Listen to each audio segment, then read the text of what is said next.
Ary isika efa mahalala semena ny fitiavan'Andriamanitra antsika. Andriamanitra dia fitiavana ary izay mitoetra amin'ny fitiavana no mitoetra ao amin'Andriamanitra ary Andriamanitra ao aminy. Hivavaka isika ry havako. Ry Tompo Andriamanitra Ray ny Antsitoa, Andriamanitra lehibe sy masina indrindra ianao. Misaotra anao izay satria hoentinao eto amin'ity tempolinao masina ity indray amin'izao atoandro ny alarobia andro voalohany izay azahoanay mianatra ao aminao Jesosy Kristy Tomponay mba hanananay fitiavana mamelona fa tsy mahafaty. Misaotra noho ny amin'ny fandaminanao ny fotoananay rehetra ka azahoanay tonga soa eto ankehitriny. Mangataka ny fanahy masina izay asa manan-kiry ao anatinay rehetra, ao anatin'ny fotoana izay ombonanay eto dia ny voninahitra ao irery ihany no iseho. Amin'ny anaranao Jesosy Kristy irery ihany anaovana ny vavakay. Amen. Faly miarabantsika rehetra ry havana tonga soa eto amin'ity fotoana manokana ity izay karakaray ny asa fahendrina ny azon'ny fahamarinana nambolen'i Jehovah izay nyity fotoana manokana ity moa dia ny vondrona Romely tanora ao anatin'izany fikambanana asa fahendrina izany no mikarakara izay ahafahantsika rehetra miaraka mianatra ny ten'Andriamanitra amin'ilay loha hevitra hoe fiainam-pitiavana mamelona fa tsy mahafaty. Dia misaotra anao satria tonga soa eto ianao meny tompo fahafahana afaka mioneto isika mianakavy afaka hiaraka hianatra ny ten'Andriamanitra. Ny anomboantsika ny fotoana dia ny ten'Andriamanitra amin'ny Psalamy 100 mampianatra antsika midira amin'ny vavahadiny amin'ny fisaorana ary eo akanjany amin'ny fiderana. Dia mahafaly antsika ny manasa an'ireo tanora ao amin'ny vondrona Romemy hanao fiderana hanomboana izao fotoana izao ry havako satria araka ilay ten'Andriamanitra teo zava-dehibe indrindra ny idirantsika ao anatin'ny vavahadiny fisaorana sy ny kianjan'ny fiderana. Mampandroso azy ireo avetrany isika aloha.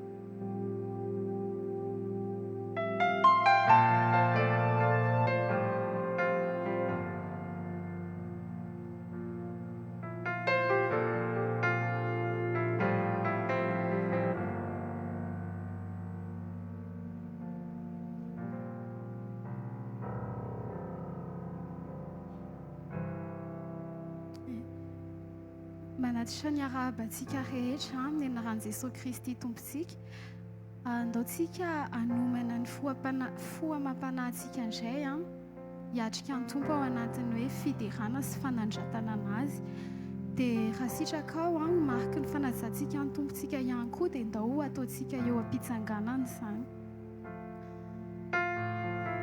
Amin'ity androany ity manokana hiaraka hibanjintsika ny amin'ny maha-Andriamanitra fitiavana sy mpamindra fo an'ilay Andriamantsika.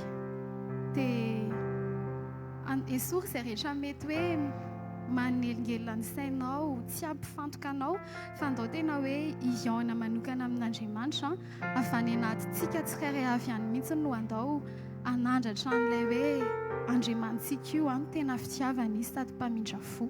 Ataontsika mbola hiaraka hivavaka. Andriamanitra tena izany mihitsy ianao ilay Andriamanitray Andriamanitra feno fitiavana ianao, Andriamanitra fitiavana mihitsy ianao fa tsy hoe feno fitiavana fotsiny. Ianao anatin'ny halehiben'ny fitiavanao no nanome ny zanakao lahy hitokana ho anay ho faty ho famonjena ho anay tsirairay avy. Ianao anatin'ny halehiben'ny fitiavanao no mamonjy anay ao anatin'ny fahalemenay sy ny tsy fahatanteranay rehetra. Ianao anatin'ny fitiavanao no mamindra fo aminay tsirairay avy ka maheto anay indray amin'izao ankehitriny izao. Ka izany Andriamanitra no mbola anokananay fotoana izao tena hoe atokanay hanandratana anao hitodianay manokana aminao, hifantohanay manokana aminao. Andriamanitra tsy mahay izahay. Raha izahay mahay izay anay fotsiny tena tsy mahay manao izay ankasitrahanao, tsy mahay an'izany hoe ohatry ny ahoana ny mideranao manandratra anao izany.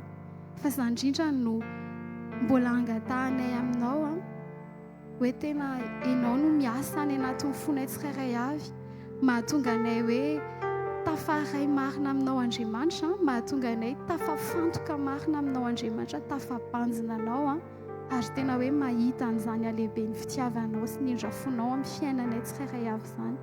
mahatonga ny fidirana izay asandratray tena hoanitra manopofina ankasitrahana eo anatrehanao fa tsy sanatria hoe fombafomba fotsiny. Misaotra Andriamanitra fa fantatray hoe miaino vavakay ianao misaotra ihany koa fa fantatray hoe efa miasa sahady ianao any anatin'ny tsirairay avy ihany. Tsy sanatria hoe fisehosehoana na fihetsiketsihana ivelany fotsiny fidirana izay asandratray fa tena hoe ho marina any anatin'ny fonay tsirairay avy ihany fanandratana ianao. Dia raisy tompo tena hoe hoanitra ankasitrahana eo anatrehanao izay asandratray amin'izao ankehitriny izao. Fa ianao ny teny araka ny ao amin'ny Jeremia toko faraka amin'ny 30 ny andiny 7 sy 8 hoy ianao ny teny hoe tany lavitra tany no nisehoan'i Jehovah tampoko ka nanao hoe fitiavana mandrakizay no nitiavako anao koa izany no nampaharetako famindrampo anao. Mbola hanorina anao indray aho ka dia hiorina ianao.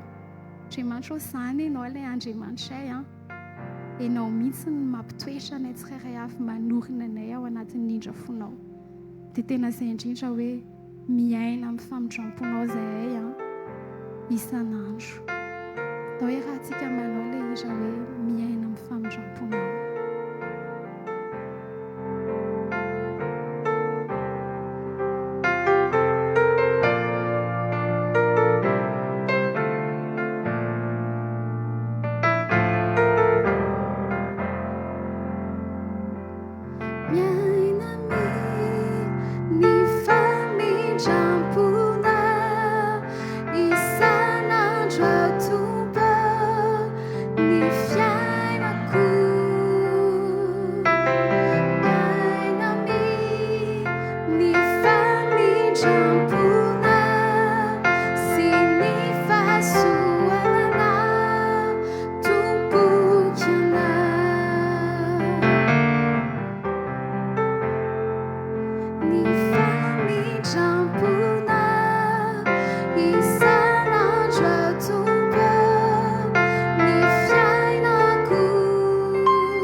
Andriamanitra tena hoe tsy takatry ny sainay ny alehibeanao, ny alehiben'ny fitiavanao, ny alehiben'ny nindrafonao amin'ny tsirairay avy na ny maheto anay amin'izao ankehitriny izao ny fotsiny ary tsisy hoe avy aminay fa tena noho ny fahasoavanao sy ny famindramponao aminay tsirairay avy. Tena hoe misaotra anao manavao an'izany isa-maraina fa tena tsapanay hoe fitiavanao Andriamanitra mahatoy izao anay tsirairay avy.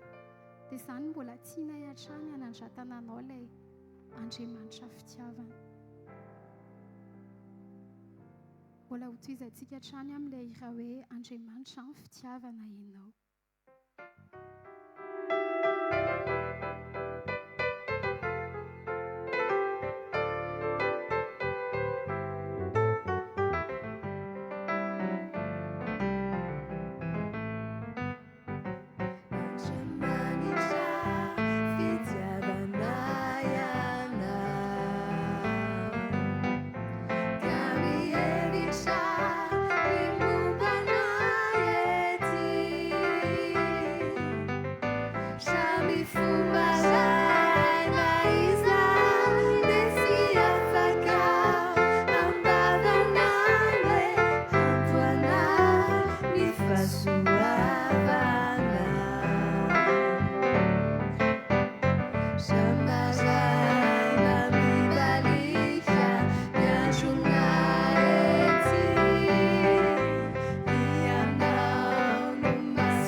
Salamo fahatelo amby roapolo ny andiny fahaenina.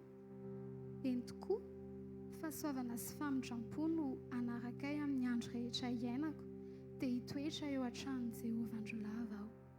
Tena izay mihitsy ny hoe fahasoavana sy ny famindrampon'Andriamanitra no manaraka antsika tsirairay avy ka mampitoetra antsika eo amin'Andriamanitra sy eo amin'ny fanadriana. No antsika hiaraka hisaina an'izay fitiavana izay dia ho ataontsika ity hiraray ity hoe rehefa misaina fa sady tena hoe hibanjinantsika an'ilay Andriamantsika.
tsara ny tompo hoe ary tena mahatsiaro mihitsika hoe lehibe ny famindram-pony amin'ny fiainantsika tsiraray avy isaorantsika izy miravavy izay nitsarika antsika tao anatin'izay fiderana izay iroso amin'ny fampianarana voalohantsika amin'ny teny ety izay rahantsika amin'ny zokitiana fanantenana ny HFNJ moa mankalaza an'Andriamanitra noho ny fahadimy taonany amin'ity taona ity dia tafiditra indrindra ao anatin'izay fankalazana an'Andriamanitra noho ny fisian'ny HFNJ nandritra izay dimy taona izay izao fampianarana tovozitsika eto amin'ny FMTA Ambatonakanga izao dia hiditra avy-hatrany fampianarana voalohany raisitsika mitehaka ny mpanompon'Andriamanitra izay araka amintsika eto.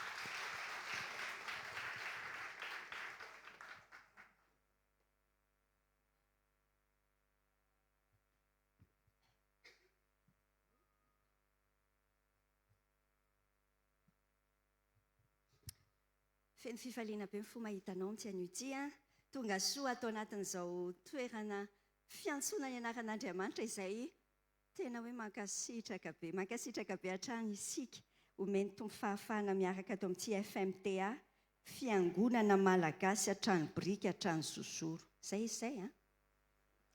hatrany zozoro hatrany biriky zay ny fiangonana FMTA dia mankasitraka mihitsy zay ny amin'ny fanokafana ny varavarana dia miara-mitombo tsika ao anatin'ity séminaire izay karakarain'ny HFNJ ao anatin'ny fahadimy taona moa izy tsika teo dia misy vondrona samihafa ao anatin'ny HFNJ dia ao anatin'izay ny vondrona arakaraky ny taona ilay hoe vondrona samihafa dia ny roy memy ny antsoina hoe vondron'ny tanora manomboka eo amin'ny 20 taona hatramin'ny 5 taona ary ao anatin'ny roy memy dia misy branche anankiray sampana anankiray antsoina hoe 2T2M tanora tia miaina madio dia izay tanora tia miaina madio izay no miara-misalama manao an'izao séminaire ny lohatenin'ny séminaire antsika amin'ity efatrandro mitoy ity dia ny hoe fiainam-pitiavana mamelona fa tsy mahafaty dia faly be mahita anao fa misy tanora eto dia misy efa zokonjokony ohatranahy dia misy efa tena zokony mihitsy satria tena mila miaina an'izay fiainam-pitiavana mamelona fa tsy mahafaty izay avokoa isika rehetra dia eo mihitsy izany izao tsika anio ahoana ny iainantsika an'izay izay ny fampianarana raisitsika dia andao mbola hivavaka tsika. Andriamanitra ray feno fankasitrana anao tokoa dia tokoa ny fonay araka nefa tonom-bavaka tao anaty fiderana sy fankasitrana teo tonga eto izahay noho ny aminao ianao mihitsy no nandamina ny fandaharam-potoananay dia hoe andao hisitaka kely hipetraka ao anatin'izao atoandro izao dia hianatra ao aminao andinika tsara hoe manahoana tokoa moa ny fiainam-pitiavanay tsirairay manahoana tokoa mamelona sa mahafaty. Andriamanitra miasa feno ao anatinay rehetra dia voarainay tsara izay zavatra tianao ampitaina aminay anio mankasitraka ny amin'ny fanahinao izay miasa ao anatinay tsirairay na zaho izay miteny dia tena handray avy aminao koa sy izara izay tianao lazaina ary ny tsirairay rehetra na firy taona izy na firy taona na izany izy tonga eto dia maheno izay hoe mitondra hafatra ty anatin'ny fonay ianao dia miteny aminay ary rehefa miteny aminay ianao dia fahavelomana sy fahasitranana ary fanafahana no omenao anay amin'ny anaran'i Jesosy. Amen.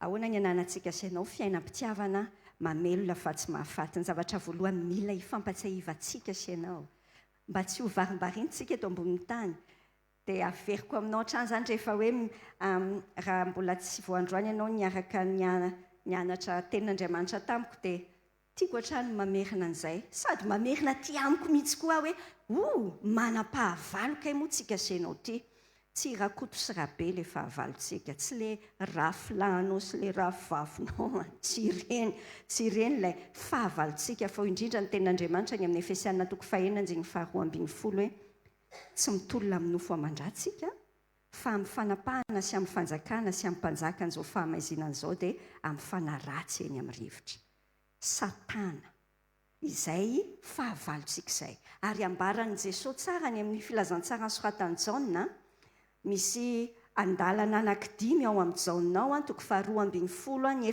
5:12 dia samy mamerina hatrany hatrany hoe andrina n'izao tontolo izao tia satana ity ndikany hoe andrina n'izao tontolo izao izy no mife an'ity zao tontolo zao ty andrina n'izao tontolo zao prince an'ity zao tontolo zao a prince du monde hoy ny filaza azy amin'ny teny frantsay ity satana ity ny zavatra tediavin'ny satana amin'ny fiainantsika amin'ny tanjony a dia efa nitenenan'ny tompo tsara any amin'ny jaona toko 10:10 inona hoy izay tenin'Andriamanitra izay moa ahoana ilay tenin'ny tompo ndo hoe raha tsika senao maky ange ny tapany voalohany hoe ahoana hoy Jesosy ny mpangalatra tsy avy raha tsy angalatra sy amono a ary andringana izay ny tediavin'ny devoly atao tsy manan-katao akoatr'izay izy ary ny lalina be amin'izany raha afako tsika senao no tarigetrany ianao ny ao anatin'ny vision-ny hoe indrindra mofa hoe kristianina ianao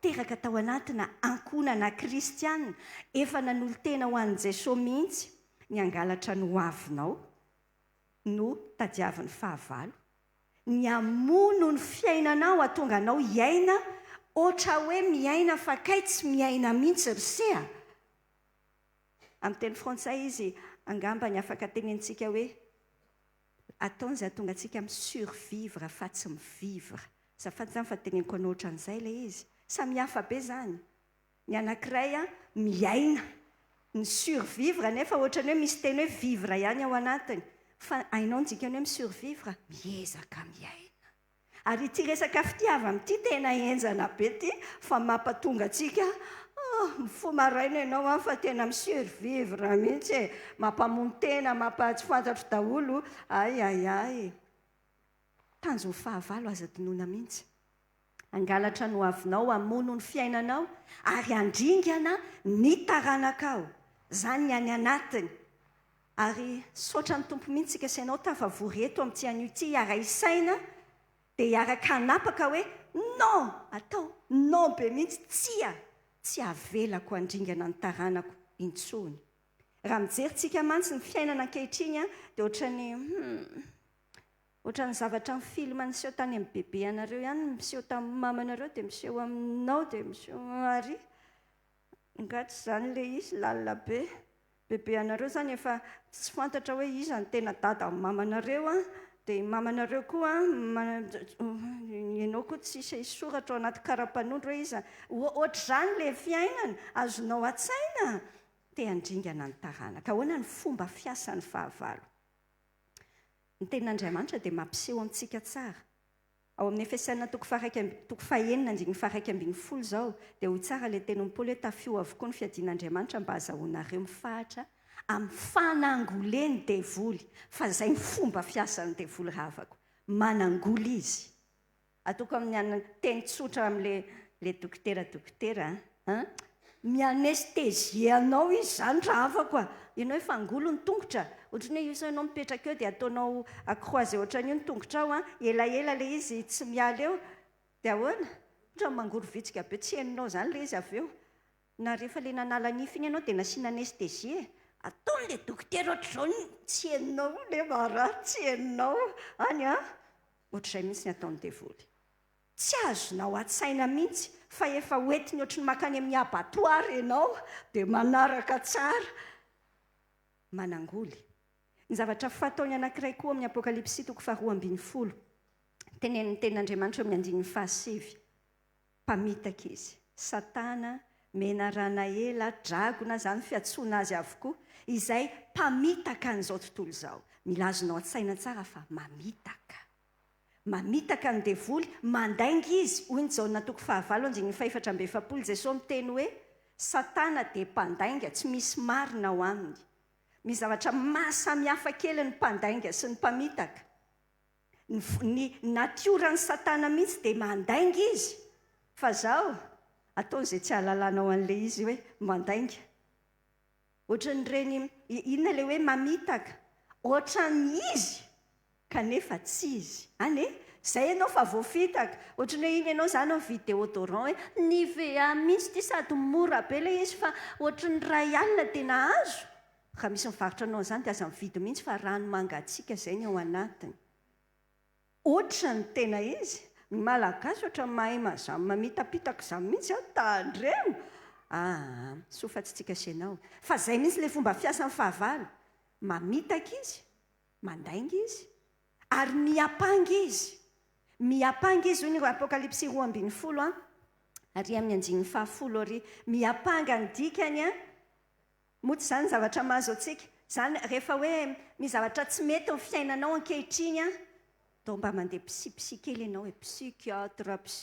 psychologue tsy maninona mihitsy zany tsy maninona mihitsy zany fa izao rehefa tonga any ianao io problemanao io ny zavatra hijerena azy indrindra dia hoe izary ny tena problema tao fiainanao tao diniana tsara alefa sy daoly hatramin'ny fahazazanao tany amin'ny fahazazanao tany dadanao mihitsy ny problema le sipanao taloha iny mihitsy ny namotika anao le ny olona rehetra mihitsy problema afa-tsy hainao any mampime mihitsy olala mpiapanga amin'ny devoly fa tandremo hitanao ataony izay tsy azahoanao an-tsaina hoe diso lalana ianao ataony mihitsy ny fomba rehetra izay tsy azahoanao an-tsaina hoe diso lalana ianao fitiavana ndraisantsika sy ianao mity herinandro ty asa razonao an-tsaina fa fitiavana no antony namoronan'Andriamanitra atsika sy ianao tsy hoe tsy ampy atao Andriamanitra dia ohatrany namboatra jeu de construction izy tao an-danitra tao ohatrany manao lego zany ny tompo dia ohatra mipotra avy tany tampoko tiana atao eny ambonin'ny tany tsy ohatra izay ngely izy ry fa nokasainy tsara nokasainy aninona ho tiavina namoronan'Andriamanitra ny olombelona dia noforonina tao anatin'ny fitiavana ary tia ny anana an'izay fifandraisam-pitiavana amin'izay ao amin'jaona voalohany toko 4:4-12 dia hoy ny tenin'Andriamanitra hoe isika efa mahalala sy mino ny fitiavan'Andriamanitra antsika Andriamanitra dia fitiavana ary izay mitoetra ao amin'ny fitiavana no mitoetra ao amin'Andriamanitra ary Andriamanitra ao aminy namoronan'Andriamanitra atsika sy ianao zany ny antony ahafantatra le vrai le fitiavana grand F tena izy izay Andriamanitra fitiavana izay Andriamanitra dia fitiavana dia tiantsika hiaina an'izay fitiavana izay ny zavatra namoronan'Andriamanitra antony namoronan'Andriamanitra atsika fa ahoana nefa no ataony fahavalo izay fahavalon'Andriamanitra fantatrao moa fa tena halany devoly mihitsy tsika sy ianao ty amin'ile hoe objet ny fitiavan'Andriamanitra tsika mifantoka any amintsika zany ny fitiavan'Andriamanitra tsy tia ny fahavalo mihitsy zany dia inona ny ataony fahavalo fantany tsara ny namoronan'Andriamanitra atsika ho amin'izay fitiavana izay dia nanomboka tany amin'ny Genesis toko 4 izy nitondra napiditra ny fahotana hiditra tao amin'ny olombelona anika rehefa nandova ota isika sy ianao dia ny zavatra miseho amintsika ravako dia ty Jeremia toko 7:10 ty andininy 7 Jeremia toko 7:10 andininy 7 dia izao ny soratra hoe ny fo dia mamitaka mihoatra noho ny zavatra rehetra sady manana aretina tsy azo tranony iza moa no mahafantatra ny aminy nanatsofoany devoly pozina kansera mahatsiravina be any anatin'ny fondra olombelona any izay tsy misy mahasitrana azy afa-tsy Andriamanitra irery dia amin'ny alalan'io fotsika io no hamitahany atsika indrindra amin'ity resaka fitiavany ty ianao tsara ny fomba fiaina ny fomba fieritreretany eto amin'ity zao tontolo izao ty tahaka ny hoe inona ny baiko ny fonao anao ny fonao miteny hoe tiako kosa aloha ry olona ry bogosy handray miainao zany ao anatin'ny fonao ao indrindra moa fa rehefa tonga any amin'le toerana le mihitsy hoe tena tombe amoureux any ohatra zany le izy tena hoe love tanteraka zao tontolo izao izay eo ambany vahoan'le satana andrina n'izao tontolo izao dia manisika ny anatin'ny lohantsika hoe arao ny fonao mety io ohatrany ahoana ny fahitana tsy mety anketo amin'izao tontolo izao vao asiana kely an'izay terma izay fiteny fotsiny hoe fitiavana tonga dia mety any fitiavanako oravako tandremo tena ao mihitsy no amin'ny tany devoly atsika io fotsika io no kasihany satria fantany fa io fotsika io marary azonao moa no dikan'izany ny décision fanapa-kevitra rehetrarehetra ao amin'ny ainga amin'io fotsika io marary mitondra ny fahafatesana makaiza moa zany ty fonao ty ao amin'ny oabolana faefatra andininy fahatelo amby roapolo zao ny tenin'ny tompo fakiko aminao midika teny ombonana hoe tandremo izay eritreretin'ny fonao a fa zany no iankina ny fiainanao tsara be fomba fiteny midika teny ombonana azy tandremo izay eritreretin'ny fonao fa izany no iankina ny fonao ny fiainanao zany hoe ny safidinao amin'izay hoe aizara no iraketany foko no mamaritra ny fiainanao hoe ho velona ianao sa ho faty zay safidinao indraindray zany tsika fitahany devoly hoe tsy manatsafidy ianao fa dia atahoana fefizay safidinao foana io dia Deutéronomie toko fahatelopolo andininy fahasivy ambin'ny folo atsika loatra izay tenin'Andriamanitra izay milaza hoe Mosesy ilay mitenany hoe miantso ny lanitra sy ny tany ao an'io izy ho vavolombelona fa efa ataoko eo anatrehanao ny fiainana sy ny fahafatesana ny fitahiana sy ny fanozonana mifidiana ny fiainana mba ho velona ianao sy ny taranakao o ravako manana safidy mazavitsika sy ianao safidiny amin'io hoe makaizary ny direction an'io fonao io makaiza aiza ny antefany aiza ny iraketany samy manana n'izay anazy daholo dia aleo samy mba mandinika mihitsy zany zao tsika eto sy voatery olona zany fa mety le vola mangamanga ao anaty portefeuille anse mety le plasy se ao anaty fitondranao tsy haiko daholo zany ange le iraketany fotsika asianao dia mandinika tsaritsika tandremo izay eritreretin'ny fonao ilay tenin'Andriamanitra fa izany no iankinany fiainanao ahoana ny fomba fiasan'io devoly io ao amin'ny Jakoba toko voalohany andininy faefatra ambin'ny folo sy dimy ambin'ny folo dia zao ny teny hoe fa samy alaim-panahy ny olona rehefa mitaona azy sy mitady hamandrika azy ny filandratsiny dika teny ombonany tia makiko azy aminao tsy ampahazava azy kokoa samy alaim-panahy ny olona rehefa mitaona azy sy mitady hamandrika azy ny filandratsiny ka rehefa eken'ny olona ny filandratsiny dia miteraka ota ary rehefa mahazobahana ny ota dia miteraka fahafatesana ara-panahy raha miteny angentsika hoe ny devoly te hamony te hangalatra aza eritreretinao mihitsy io devoly io ohatran'ireny amin'ny dessin animé reny dia hoe mainty be dia misy tandroka dia misy rambo lava be dia mitazona forsa dessin animé zany fa tsy zany akory ny devoly fanamamitaka tsy azonao an-tsaina akory kasihany any anatintsika any taomintsika fandriany amin'ny filandratsitsika ataony izay atonga anao anenjika hatrany an'ilay tsy tena fitiavana ilay tsy tena fitiavana le tenentsika passion tsy haiko daholo amoureux tsy fantatro daholo izay fomba hitenenana azy tena ataontsika sianao anenjika hatrany an'ireny amin'izay ianao tsy mahafantatra mihitsy ny antsoina hoe tena fitiavana izay ny zavatra ataon'ny fahavalo amin'ny fiainantsika ataony izay anenjehanao hatrany an'ilay tsy tena fitiavana amin'izay ianao tsy mahafantatra mihitsy an'ilay tena izy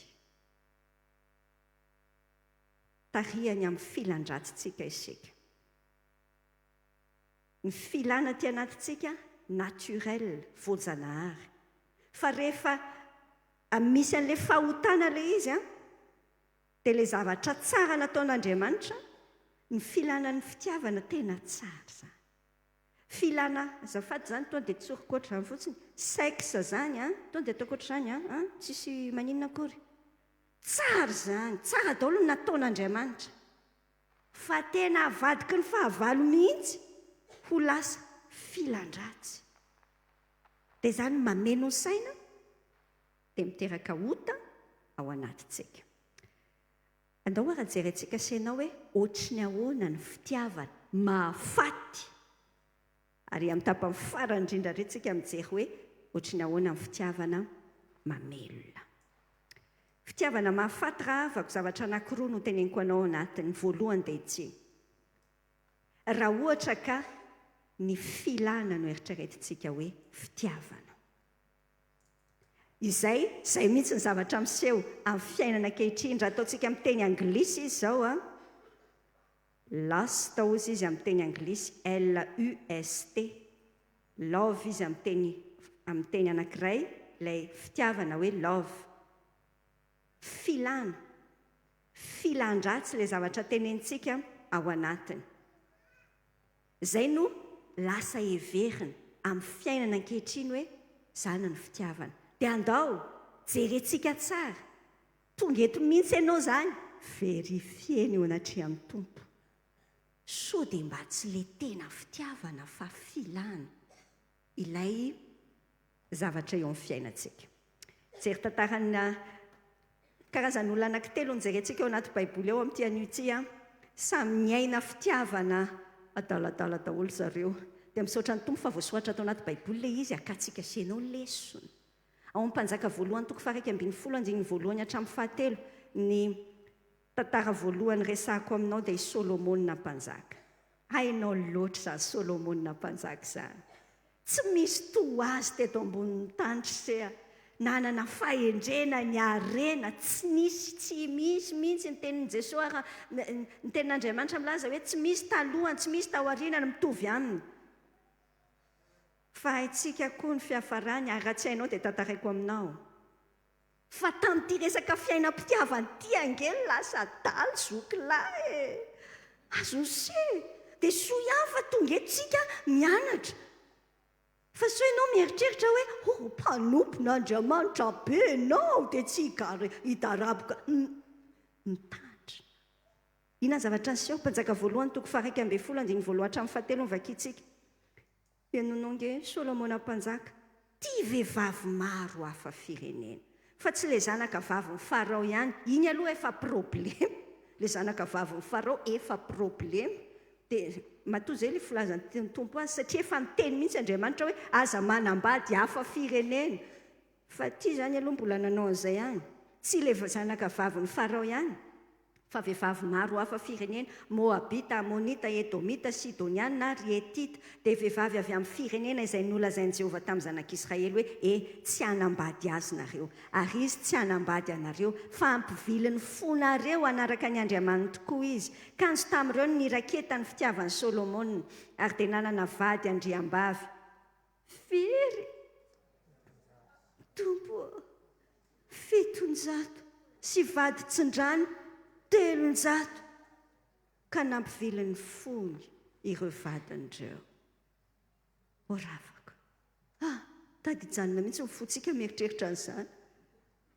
Fa nanomboka teo angeny fahasimbany fanjakan'ny Israely. Satria ahoana? Satria Solomona tsy nanaraka ny tenin'Andriamanitra, ny fahamarinan'Andriamanitra, fa izay nieritreretiny fa hitondrany fony azy no narahany.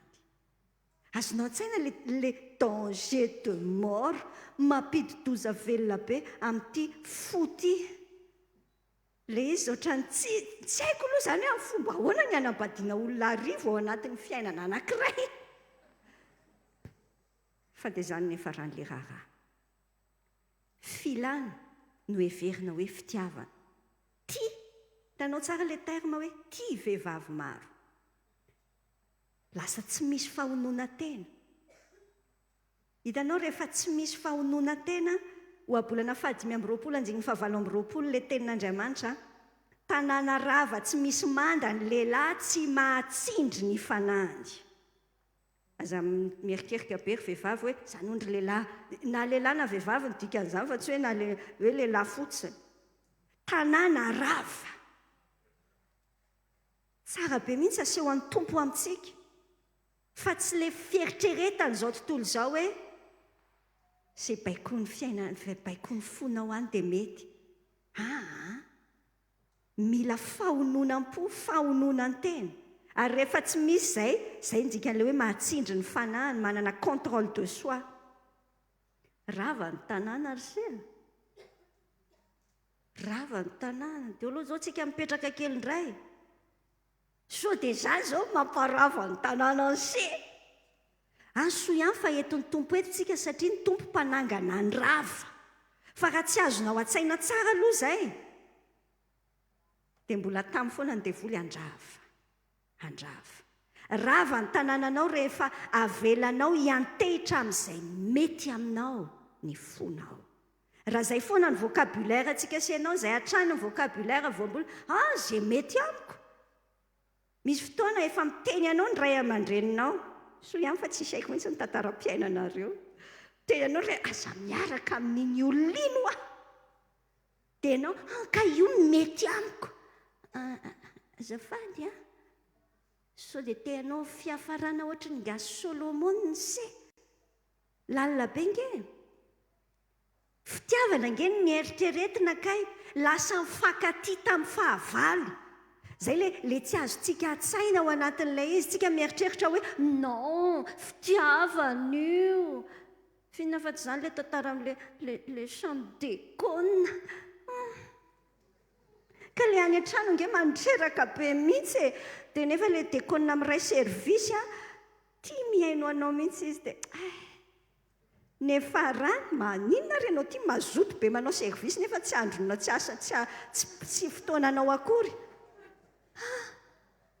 aikay misy olona mety aminao tao mety aminao orsea aza mety ho fita amin'ny devoly amin'izany zay eritreritra hoe ity aikay ianao mieritreritra hoe le hita maso fotsiny hoe mba miaraka kely sady zay le raha am'le izy zay le lazaiko anao foana am'le aretina hoa misy aretina zay hoa atsoina hoe aretiny tsy de maninona zay le anaran'le virus ina le anaran'le virus tsy de maninona so dia voan'izany se tandre tsy azo ny Solomona tsaina fa kay ny devoly mihitsy io manao taingom-bozina azy io izy mieritreritra hoe osy vehivavy kely innocente kely reto ve mila tiaviny reto orse enonao anjiny faefatra hatramin'ny fahavalo fa no ny efa antitra Solomona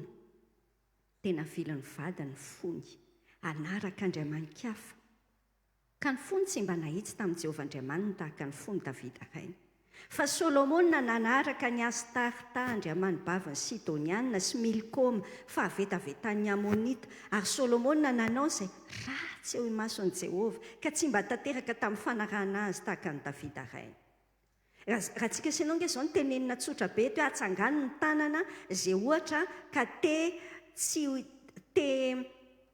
andeha ataoko ahoana ny filaza azy tsy te hanompo an'Andriamanitra tsony fa te hanompo sampy be aiza koa nisy olona te hanangatanana amin'izany nefa ianao fantatra fa kristianina be izany nge mampatonga anao hoe kristianina be ianao fa izao petit à petit tsy fantatra ao akory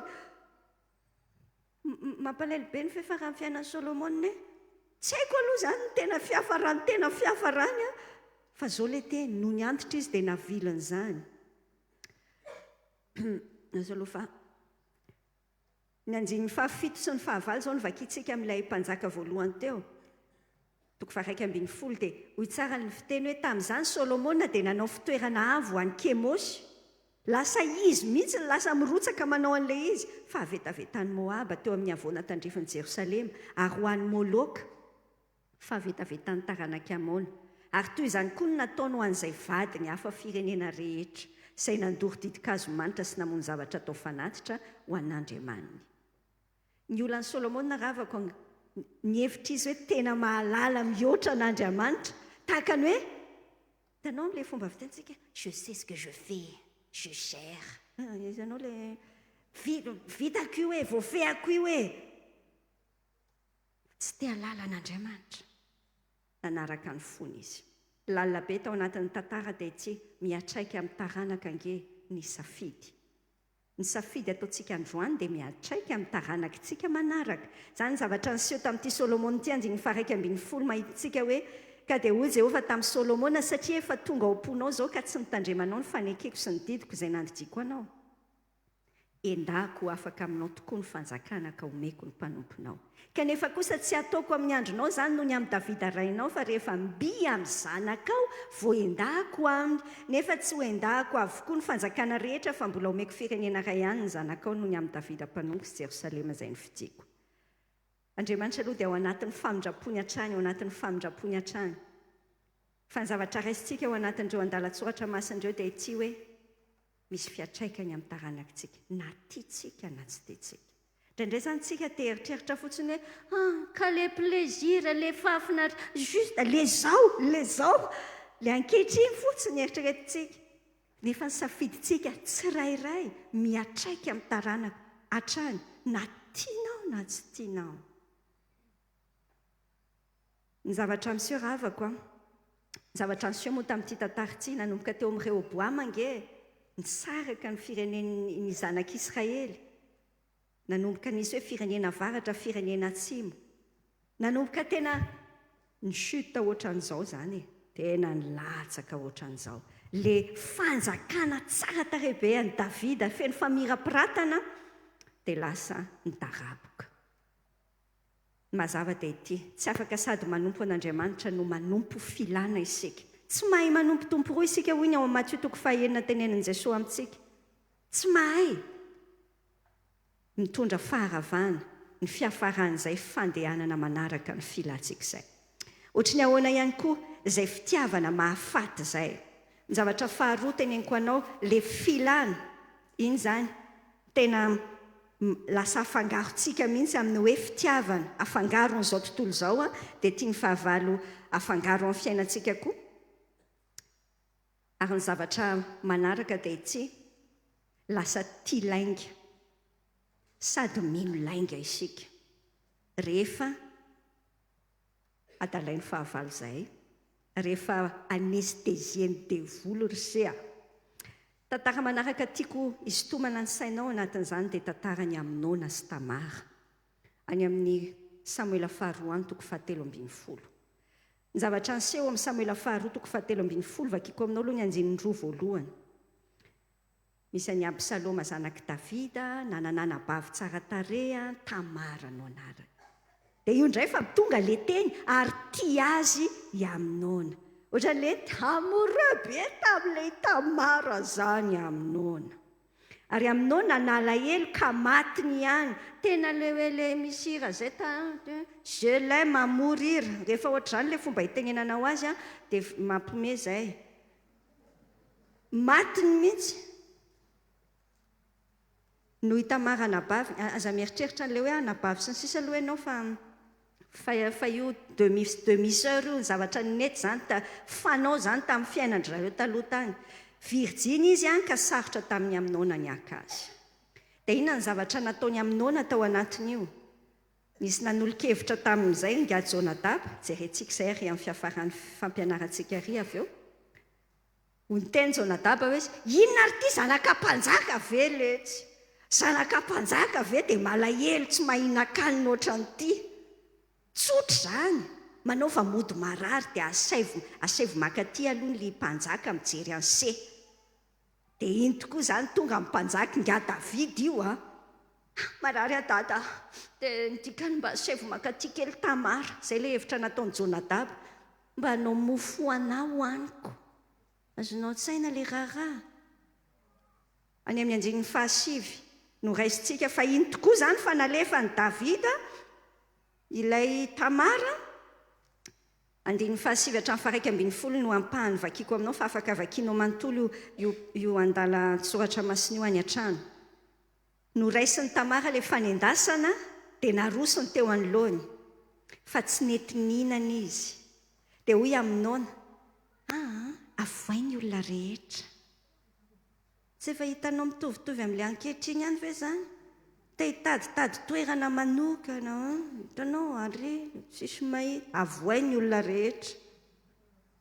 dia hoy aminao tamin'ny Tamara eto aty amin'ny efitrano nahandro nanako ny avy eo an-tananao. Ohatra ny tena gentil ai. Dia nalainy Tamara ny mofo nataony ka nentiny tao amin'ny efitrano tao amin'ny aminona nadahany. Ary no nentiny tao aminy hohaniny. Nazony ny tanan'ny Tamara dia nyteneny hoe ndao iaratory. Orse. Zay le olana. Ny olana mihitsy nampalahelo be moa ny tantaran'ny Tamara tamin'ity fa andraso aloha fa le film mety tsy tena mitovy amin'ny Tamara ny akabiazany raha ny tovavy amin'izao vanim-potoana iainantsika izao. Na ny akabiaza le lehilahy aloha raisintsika senao. Nino lainga tany anatiny tany. Iaminao nanieritreritra hoe ka tiako izy. Mila azy lainga be alefa ny devoly ange zany. Misy fotoantsika mieritreritra an'izany. Ny lehilahy manokana dokotera zany miresaka amin'se ny lehilahy manokana zany misy lehilahy mieritreritra raha tsy manao firaisana ranofo ny izy dia marary. Tompo vonjeo. Misy olona zay misy olona zay tamin'izay niasa tany Bezamafalo taloha tamin'ny fiasana ny vadiko taloha tamin'izany. Dia ny chauffeur zay ravako olona efa zokony zany fa tena resy lahatra mihitsy izy fa miakatra ny anaty atidoha io zavatra io raha ohatra ka tsy avoaka. Ore olona azonao an-tsaina moa zany ny antsoina hoe lainga. Tena lainga. Io efa nataon'Andriamanitra mihitsy hoe rehefa tsy miaraka amin'ny vehivavy azafady aloha tompoko lasy tompoko vavy fa miteny mahitsy mba tonga antsika senao tsy ho taitra tsy eritreritra hoe afangaronao mihitsy le izy. Fa efa nataon'Andriamanitra hoe misy fomba ialana io amin'izao fotsiny. Rehefa ohatra ka tsy misy an'izany firaisana ranofo zany. Fa tsy marary tsy hoe akory ry tovavy hoe mampisikista hoe 3 taona mbola tsy. Orsea. Lainga ny devoly zany. Eto zany zao aminona mieritreritra tena maty raha tsy miaraka amin'ity. Orsea. Mampalahelo. Iaminona resy lahatra na lainga. I Tamara moa zany dia tena voan'le fitaka mihitsy izy hoe tena gentil be ty. Dia azonao an-tsaina fa voaolany Tamara tamin'io. Voafitaka. Voafitaka hoe zay mety aminao ny antsoina hoe marina. Tsy izay ny antsoina hoe marina. Ny andinin'ny 17 toko 17 amin'ilay Samuela faharoa fa ny andinin'ny 4 sy ny 5 ny vakitsika. Rehefa ny saviany na olany aminao ny Tamara, ny teny Tamara hoe alay vo amin'ny dada fa tsy refuse anao amiko izy. Fa iaminao na tsy te halala an'izany, tsy niaino ny feon-drazazavavy izy fa natanjaka anao izy dia nisavika azy dia nandry taminy. Fa jerenao ange ny fiafaran'le izy io mihitsy ny fomba fiasan'ny devoly. Fa dia lasa halany aminao na indrindra izy ka ny fankahalany azy dia be lavitra noho ny fitiavany azy teo aloha. Izay ny antsoina hoe filan-dratsy ravako. Fitaka be vava. Noroahany aminao izy hoe mitsangana dia dana mandeha. Tena mahontsa be io tantara io. Ho abolana 7-12 ravako miteny tsara hoe misy lalana ataon'ny olona ho mahitsy kanjo lalana mivarina amin'ny fahafatesana ny hafarany. Andaontsika senao andinika so dia lainga le zavatra enao, le zavatra fantatrao. Le teny matetika hoe je t'aime. Mandini tsara rehefa misy olona miteny je t'aime amin'se. Tena zany tokoa ve? Inona ny dikany? So dia mba je m'aime ny tena tiany lazaina. Fa matetika izay le tena tiany lazaina. Dia tsika senao roboka ao anatin'ny lainga. Fa lasa zavatra mahafaty fa tsy mamelona. tandremiravako ny fanahiny jezebela. Fanahiny jezebela zany hitantsika any amin'ny inona zany jezebela zany le vadiny ahaba aloha jezebela any amin'ny mpanjaka voalohany toko 7:7 no hitantsika azy. Inona nataony jezebela? Ny zavatra nalaza nataony jezebela dia naringana ny mpaminan'Andriamanitra. Inona ny asan'izany mpaminan'Andriamanitra zany? Ny mpaminan'Andriamanitra no atsangan'Andriamanitra rehefa misy faharavana dia manonona ny fahamarinan'Andriamanitra hitsanganan'ny firenena indray. Fa ny asan'ity jezebely ity, vonono ho faty daholo le mpaminanan'i Jehova. Soa ihany fa voafehy amin'ny tompo tsara ny raharaha.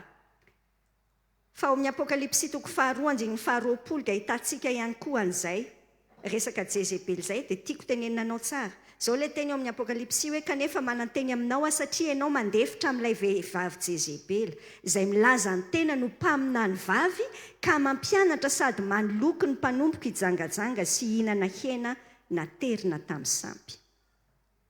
Andaontsika hitandrina tsara. Hoy ato aminao hoe le zavatra diso izay nisy le fiasan'ny devoly lasa tia miaino lainga isika ary tsy tia miaino ny marina. Lasa le zavatra efa fantatritsika efa mety misy astuce, efa misy zavatra kely aseho an'ny tompo angehany hoe ohatrany tsy izy ty olona ty ohatrany manahirany ty fa tsika asenao mety ty mety. Efa hitanao zao fa toksika mihitsy le raharaha isaky ny miaraka. Fangandry tsy tia anandray da hoe ny ambofandriana isaky ny miaraka. Vita zay atao dia iny fa feno fanamelohan-tena ianao dia mbola tamindray ianao anao fotoana amindray amin'ny lakamisy. Tandremo fa misy fanahiny jezebela, fanahiny fahavalo izay teanao taingombozina atsika, misitona atsika mampangina ny teny marina ary mandresy lahatra atsika hanaraka n'le filatsika. Asan'ny fahavalo, tandremo tsara. Mamitaka ny devoly ravako olona iray farany resantsika sianao anatin'ity tantara ity, Samsona. Misy karazan'olona mihitsy ato anaty baiboly ato nga Samsona indray nijerentsika se any amin'ny mpitsara toko 4:12 ahitantsika ny tantara anjiny 4:5 ianao ka hovakiantsika ane izao ny soratra. Ary rehefa afaka izany dia naninona indray ho ny Samsona rahavako? Ty vehivavy Samsona, ny anaran'ilay vehivavy tiany Delila, tany Andohasa Soreka. Ary reo andrinan'ny Filistina niakatra nakany amin'ndra vehivavy ka nanao taminy hoe kolikoleo izy. Tsy haiko tsara aloha zany teny gasy zany, ohatrany hoe mboarimboary tsara ao zany ka izaho izay toerany heriny lehibe sy izay azahoanay mamatotra azy mba hafolaka azy, dia samy hanome anao sekely 100 avy izay rehetra. Ny zavatra niseho tao anatin'io tsy azo ny Samsona tsaina mihitsy. Izay le anestezia izay. Fa kaikay, ny fahavalo no ao ambadiky le Delila. Izaho mieritreritra be hoe non tia ioko. Nefa tsy mivola be fa mirentirento be amin'ny Delila hoe ataoko ty zany dia mahazo vola be Ao ambadiky ny Delila tsirairay ange misy Filistina miafina te hamotika amin'ny Samsona dia ohatr'izany mihitsy tsika. Tandremo fa ao ambadiky ny filana dia misy demoni te hamotika antsika se. Dia mila tonga saina. Mila azonao an-tsaina tsara ohatran'reto lehilahy Filistina reto. Reto lehilahy reto zany tahaka ny hoe misponsorise any Delila ao anatin'ilay raharaha. Fa ny devoly angery se ny tena sponsor matanjaka mihitsy ny indostria amin'ny fijangajangana eto ambonin'ny tany. Fantatrao moa fa tena indostria goavana be mihitsy ty. Io resaka pornografia io fotsiny. Milliards de dollars ny vola mandeha mihodina ao anatin'io, ao anatina taona ray. Dia ianao mieritreritra fotsiny hoe ka dia mba tonga ato amin'ny telefona tsy mahita tory dia mba mananona kely. Orsea, tandremo. Ny devoly mihitsy ny sponsor matanjaka an'ireny. Hamandriana anao. Tandremo. Lasa mitsimbadika tanteraka ny raharaha. Miresaka tasy loha fa lasa mety tsy maninona fa mety ao anatin'le lainga hitondrany devoly atsika misaina ny ahaba vadiny jezebela ao anatiny tsy iahaba mivadiny jezebela dia nisy fotoana izy hoe andeha hiady ony zany izy josafata any amin'ny mpanjaka voalohany toko 220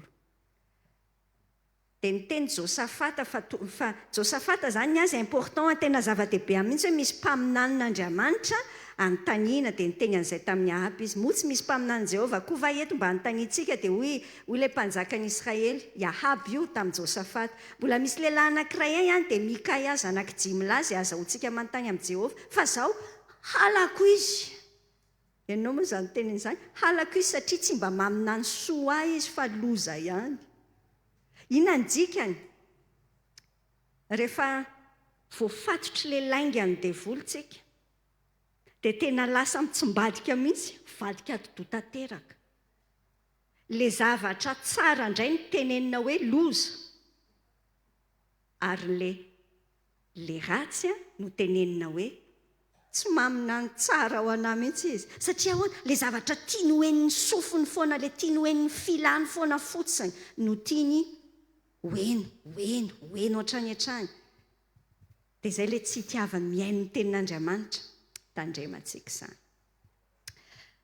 mifamadika kely le slide teo fa zataitra ianao tokony resahako taminao tao aorianan'le resaka jezebela teo iny fa mitohy amin'ity resaka Samson ity indray zany zao tsika so ihany ianao fa malalaka tsara ny sainao dia araka ao tsara zavatra teneniko zay singa tsy fehezinao dia angalarin'ny Satana mila azonao sary an-tsaina tsara izay zay singa tsy fehezinao io dia angalarin'ny Satana mijery ny Samson tsika i Samson rehefa jerentsika le tantara ao anatin'io mpitsara toko 420 io tenenina hoe nahita izy nahita vehivavy tamin'ny Filistina dia tia azy miatomboka amin'izay kely rararavako hoe miatomboka amin'izay nahita loatra izy fantatra moa ny efa rany Samson mipitserin'ny olona ny masony ny efa rany jamba mihitsy jamba ny efa rany any amin'ny Salamy 7:7 misy tenin'Andriamanitra miteny hoe avilio ny masoko tsy hijery zava-poana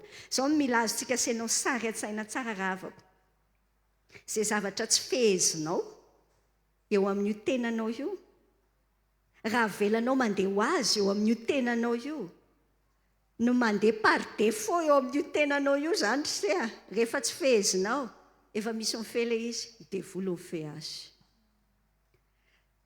raha vao tsy fehezinao le izy dia ny devoly no mife azy dia lasa ampiasainy amin'izay hamotehana anao ny dikany andao fehezintsika na ny masontsika na ny tongotrotsika te hanana an'izay fitiavana mamelona izay tsika fa tsy mahafaty mila miaina intentionnellement zany ny dikan'izany raha afako tsy hoe zay alefa fiainana eo zay hitondrany fonao anao eo dia mety daholo tsy izay efa mamaraparantsika senao hijery ny aty amin'ny resaka fitiavana mamelontsika mila azontsika tsara iza tsara moa zany ny tena inonao ty ahoana ny fomba inontsika azy Andriamanitra fitiavana izay mihitsy ve le izy sa hoe ny fitiavana no Andriamanitra zay ianao tsara nge ny nuance ao anatin'izany tsika senao dia tian'Andriamanitra hafantatra azy fa izy ny fitiavana izao tontolo izao dia te hanipika ao anatinao hoe ny fitiavana no Andriamanitra tsy mitovy mihitsy izany anika zay rehetra tianao mety daholo zay hitondrany fitiavana ny serisy dia mety fantatra moa ny ampitan-dranomasina azy hoe efa misy manao fanambadiana amin'ny biby atao mariazy mihitsy tsy mahazo misy miteny tsy miteny mihitsy ianao satria izay ny tianiko satria zay baiko ny fitiavana ho zany dia izay tandremo ravako fa zava-doza ho an'ny olona tsy kristianina ho an'ny tsy kristianina ny fitiavana no Andriamanitra ndikan'izay takiany fitiavana zany dia omena azy avokoa zany le fitiavana mahafaty fa ho antsika senao Andriamanitra dia fitiavana fa tsy izay tia ny filako no Andriamanitra mibaiko ahy. Andriamanitra dia fitiavana fa tsy izay tia ny filako no Andriamanitra mibaiko ahy. Inona izany ny ataontsika sy ianao rehefa tonga manoloana ny zavatra hitantsika hoe tsy tokony ho atao. Izay ilay lazaiko anao hoe tsy mandeha araka izay mandeha ho azy fotsiny izany amin'ny fiainantsika ankehitriny. Dia hoy aminao hoe ampanekeo ny fenitry ny Andriamanitra ao ny fiainam-pitiavanao. Jakoba 4:7. Jakoba 4:7 miteny hoe maneke an'Andriamanitra nareo ary manoera ny devoly dia handositra anareo izy. Maneke an'Andriamanitra, ampanekeo. Hoeto mihitsy hoe ny fiainam-pitiavana ny ahy. Ny fiainam-pitiavana ny ahy izay fenitra ny standaran'Andriamanitra. Inona ny lazain'ny tenin'Andriamanitra dia izay ny ahy fa tsy izay teneniny foko. Endry midobodoboka io fonao io gauche droite fa tsy io no mibaiko fa io baikona. Fehezina. Ndika nitsory amin'Andriamanitra mihitsy izay mety ho adinao dia angatao aminy hoe vonjeo a Jesosy. Raha ohatra ka mety misy tranga ankehitriny asa mety tena ao anatina zavatra mahafaty ianao. Mety efa elaela ihany nge mifantatrao ilay izy fa androany dia hoentin'ny tompo mihitsy ianao hoe afaka ao anatin'io ianao. Ny devoly kay tsy hoe ny devoly dia izay foana moa ny antsika sy ianao matetika amin'ny filaza azy enjana be ngely hoe fakapanahy mafy be. Ny devoly nge efa fahavalo resy fa sainy le any amin'ilay Andriamanitra ao mahery lavitra noho izany.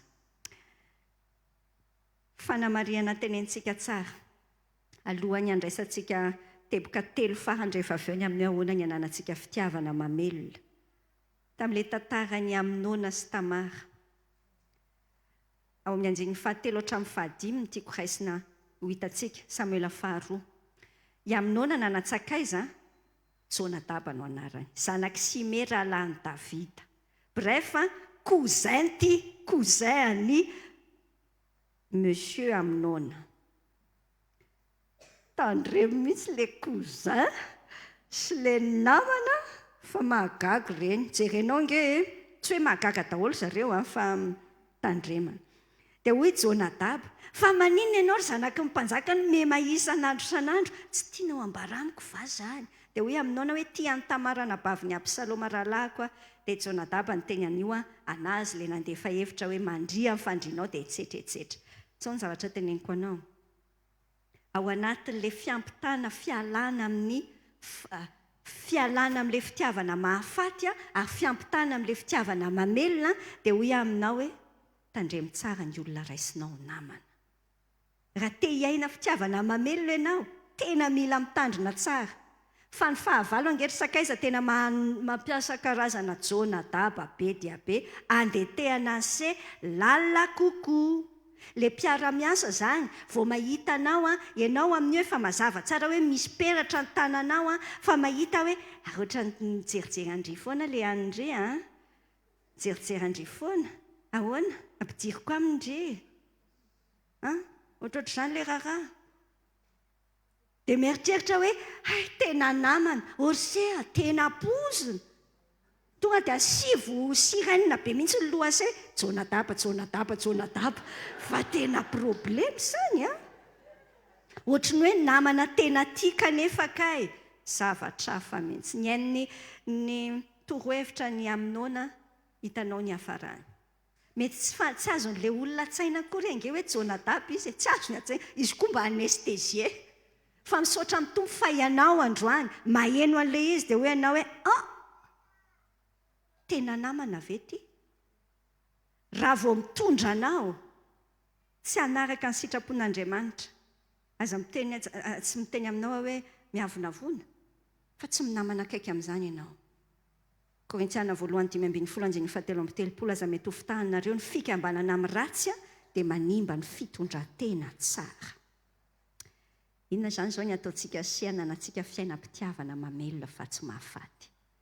mino aho fa teo amin'izay tapan'izay izay zavatra rehetrarehetra nyteneniko anao izay fa izay zava-dehibe voalohany tena hoe azonao an-tsaina mahafaty ity fa satria ny atao amin'ny devoly le tavoangina nyvanina ny esoriny le autocollant tamin'ilay izy dia nisoratany hoe jus de corosol bien glacé azonao moa izany teneniko anao izany fa rehefa fantatrao io hoe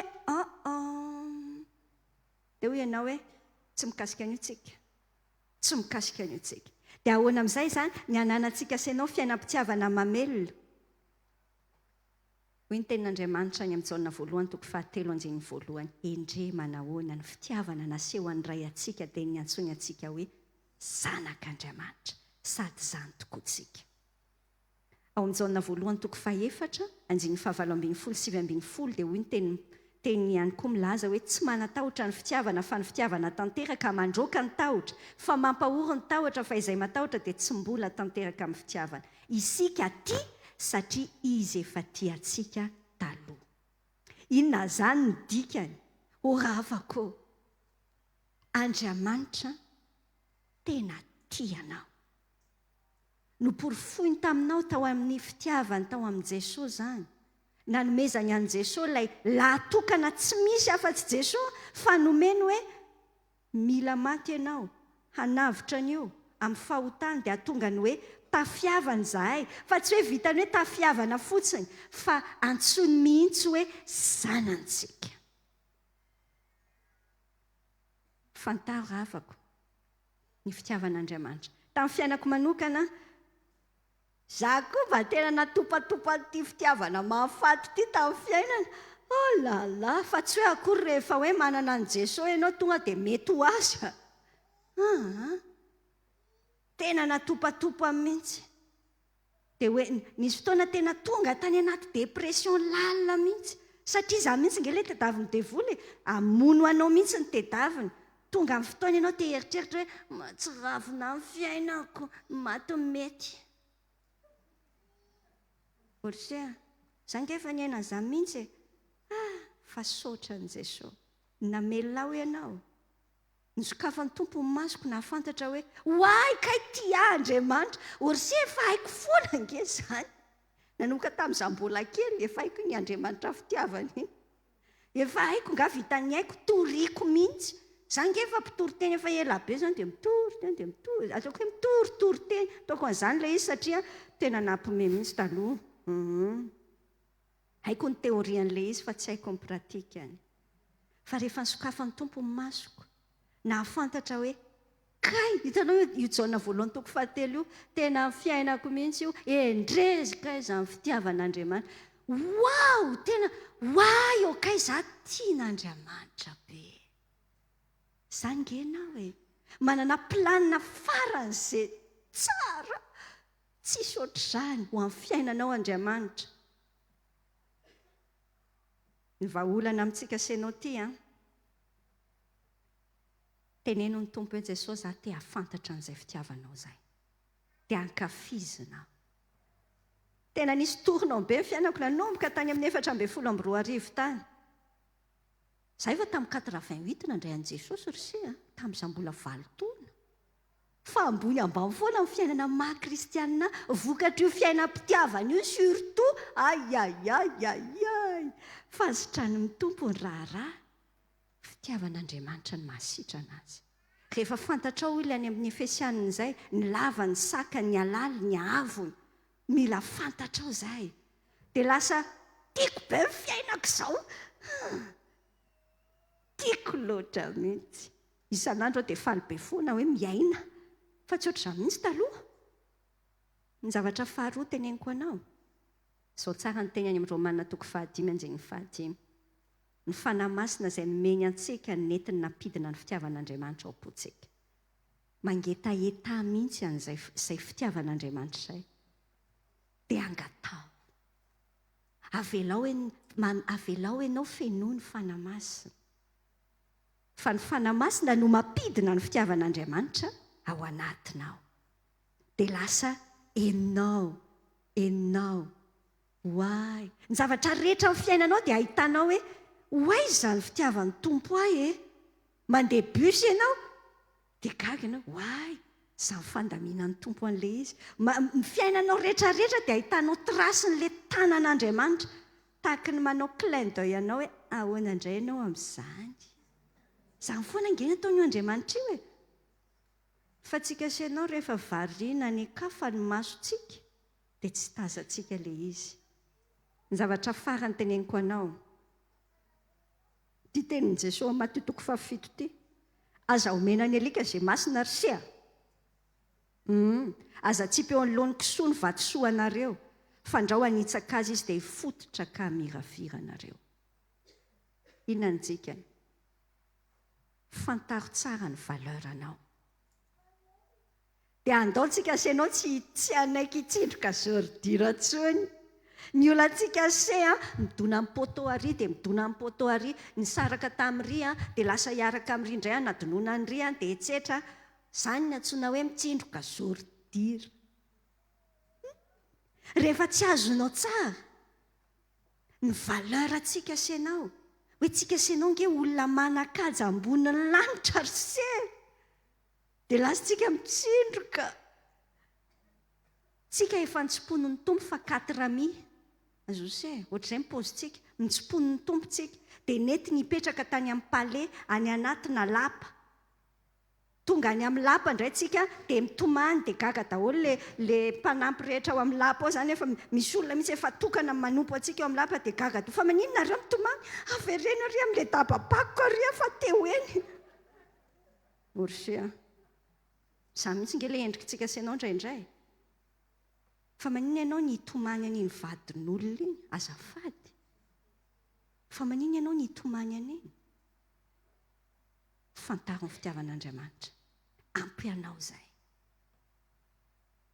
fitiavan'Andriamanitra ary mbola tsy manambady ve ianao aza mieritreritra mihitsy ianao hoe andeha hanambady asambatra izareo zao ny lehilahy na vehivavy eto ambonin'ny tany asambatra problema be raha zany ny ataonao fototra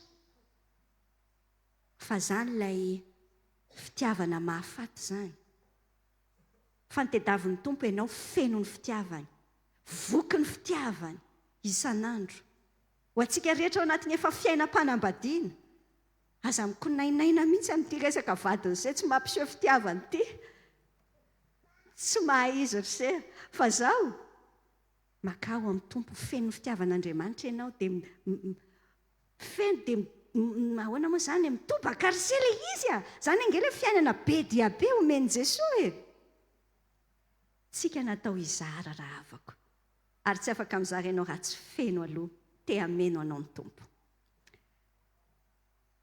izay ny zavatra nitantaraiko anao fa andaontsika sy ianao aloha hivavaka hoentina amin'ny tompo ny fonao ianao mety manana fanontaniana rehefa avy eo dia manontany soma tsara mihitsy ianao tsy fantatra izay zavatra nikasihan'ny tompo anao tao anatin'ny fampianarana iny eritreretanao hoe mamelona sa mahafaty ny fiainam-pitiavanao ankehitriny aza hoentina any amin'ny fanamelohan-tena na inona na inona fa raha misy zavatra mila reglena amin'ny tompo reglena makeo aminy tsika Jesosy tsy nety le izy tena nety ny filany fiainako ny foko no nitarika ekeo anatrehan'ny tompo akipy ny masonse dia mandini miaraka amin'i Jesosy hivavakintsika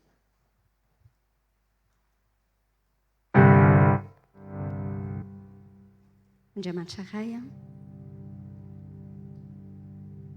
misaotra anao ny amin'ny teninao voasoratra afaka vakianay sy ny amin'ny fanahinao miasa afaka manazava ty anatinay samy manana ny zavatra nitsindrinao manokana ny anatin'ny fona ihany izay rehetra androany tompo miasa ao anatinay ao miasa ao anatinay misy zavatra tianao andresen-dahatra anay hoe tsy mety io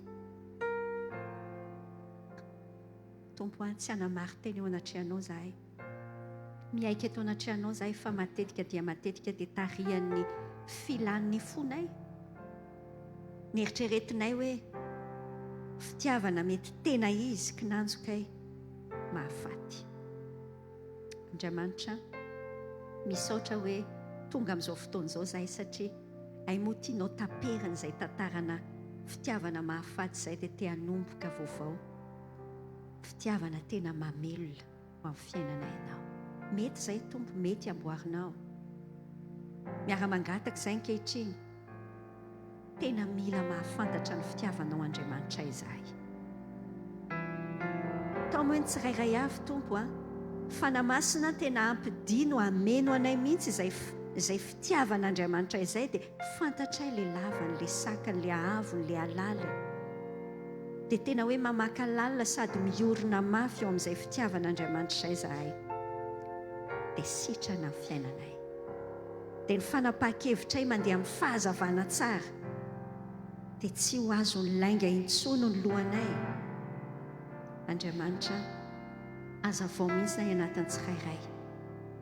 Omeo ny rispo, ny courage, anao tsia amin'izay rehetra lalana diso. Hiala mety finamanana tsy mamelona fa mahafaty. Andriamanitra miasa ao anatinay rehetra dia hitondranao fiavaozana. Hitondranao fiainana vaovao ny fiainam-pitiavanay rehetrarehetra. Amin'ny anaran'i Jesosy. Amen. Okey, mbola manana minitra kely tsika ravako afaka manao mametraka fanontaniana dia manana mety lavalava kely hatramin'ny 2 latsaka fefantsika manana izay fotoana izay. Eny ary alefaso manontany na mizara koa. Afaka mizara koa ianao. Raha ohatra ianao tsy anontany dia afaka mizara. Fa mila miteny amin'ny micro hatrany hatrany. Ty micro ty zany zao ny itenenana. Any afaka manangan-tanana dia mametraka amin'ny fanontaniana tompoko.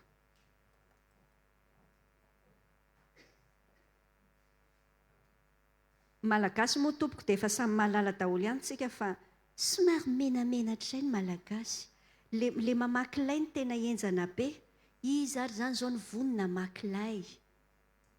Na afaka miteny koa ianao hoe inona ny zavatra nazava taminao teo. Voarainao raha ohatra ianao tsy manana fanontaniana. Fa mila miteny mihitsy ianao. Zay zany le ataontsika. Mila miteny ianao. Ao ary. Eny tompoko. Salama daholo tompoko. Ny fanontaniako mahakasika le fiainam-pitiavana mamelona faty sy mamono. Inona no ambaran'ny tenin'Andriamanitra tokony ho ataontsika raha ohatra hoe misy olona akaiky antsika miainao anatin'le izy zany hoe prosy makavadin'olona dia inona no tokony ho atao? Jerijerena fotsiny ve sa anao jona daba hoe encouragena izy ao anatin'le izy? Misaotra betsaka tompoko. Misaotra anao nametraka amin'ny fanontaniana. Sady mety efa azonao saina ihany koa mivaliny. Inona no tokony ataontsika? Zavatra anankiroa, tenin'Andriamanitra anankiroa no jerentsika vetivety ao anatin'izay raha sy lo jereko hoe hitako ve. Tenin'Andriamanitra anankiray aloha any amin'ny Matthieu 7:20. Raha ohatra ka pino le olona dia Matthieu 7:20 5:50 mazava tsara ny tenan'ny tompo. Raha diso aminao ny rahalahinao. Hitanao misy zavatra tsy mety ny ataony dia alay vao any amin'ny mangingina izy dia teneno. Resao.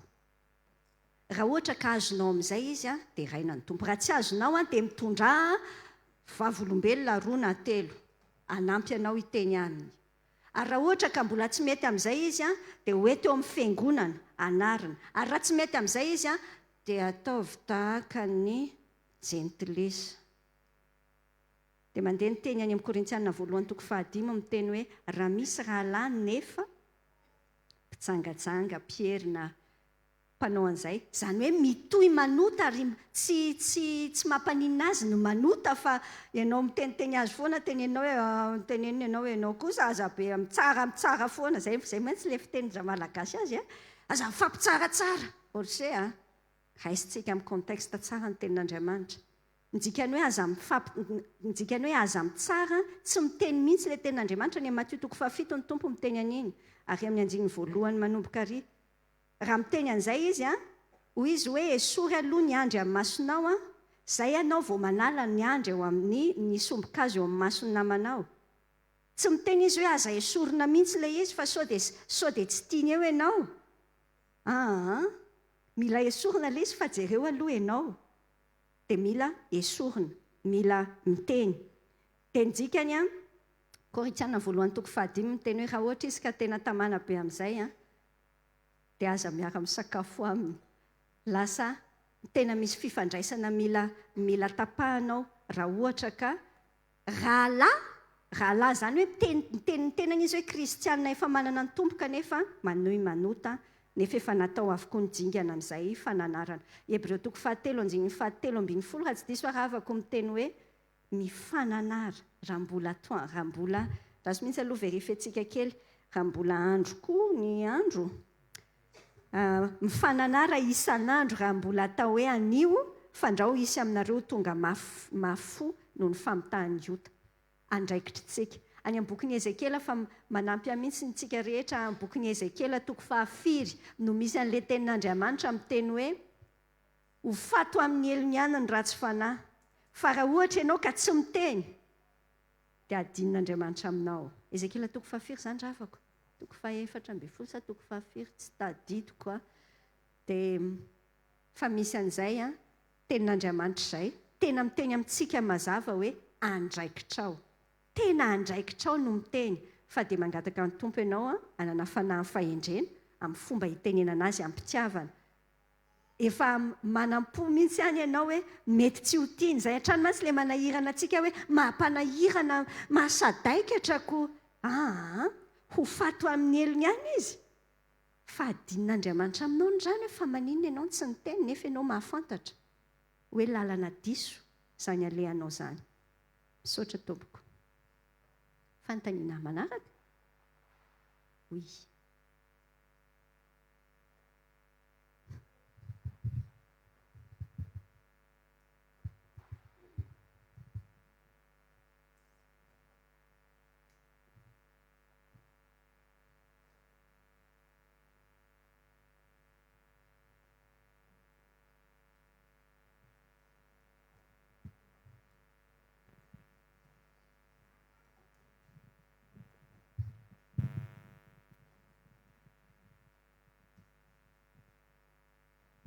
Misaotra tompoko. Le teo ihany ny tohizako le rahalahy ny resantsika teo fa raha vady le izy dia ahoana tompoko? Raha vady le izy dia mitovy ihany ny ataontsika. Ny fototry ny ataontsika moa zany dia hoe mila tenenina, resahana ampitiavana, tena mety misy an'ireny conseillers conjugaux reny zany hoe mety misy olona mila manampy raha zavatra ohatr'izay indrindra dia fa mila miteny. Mety ao anatin'ny fanontaniana any anatin'ny saina mantsy koa zany izao hoe dia ahoana raha mitohy manota ilay izy zany dia ahoana?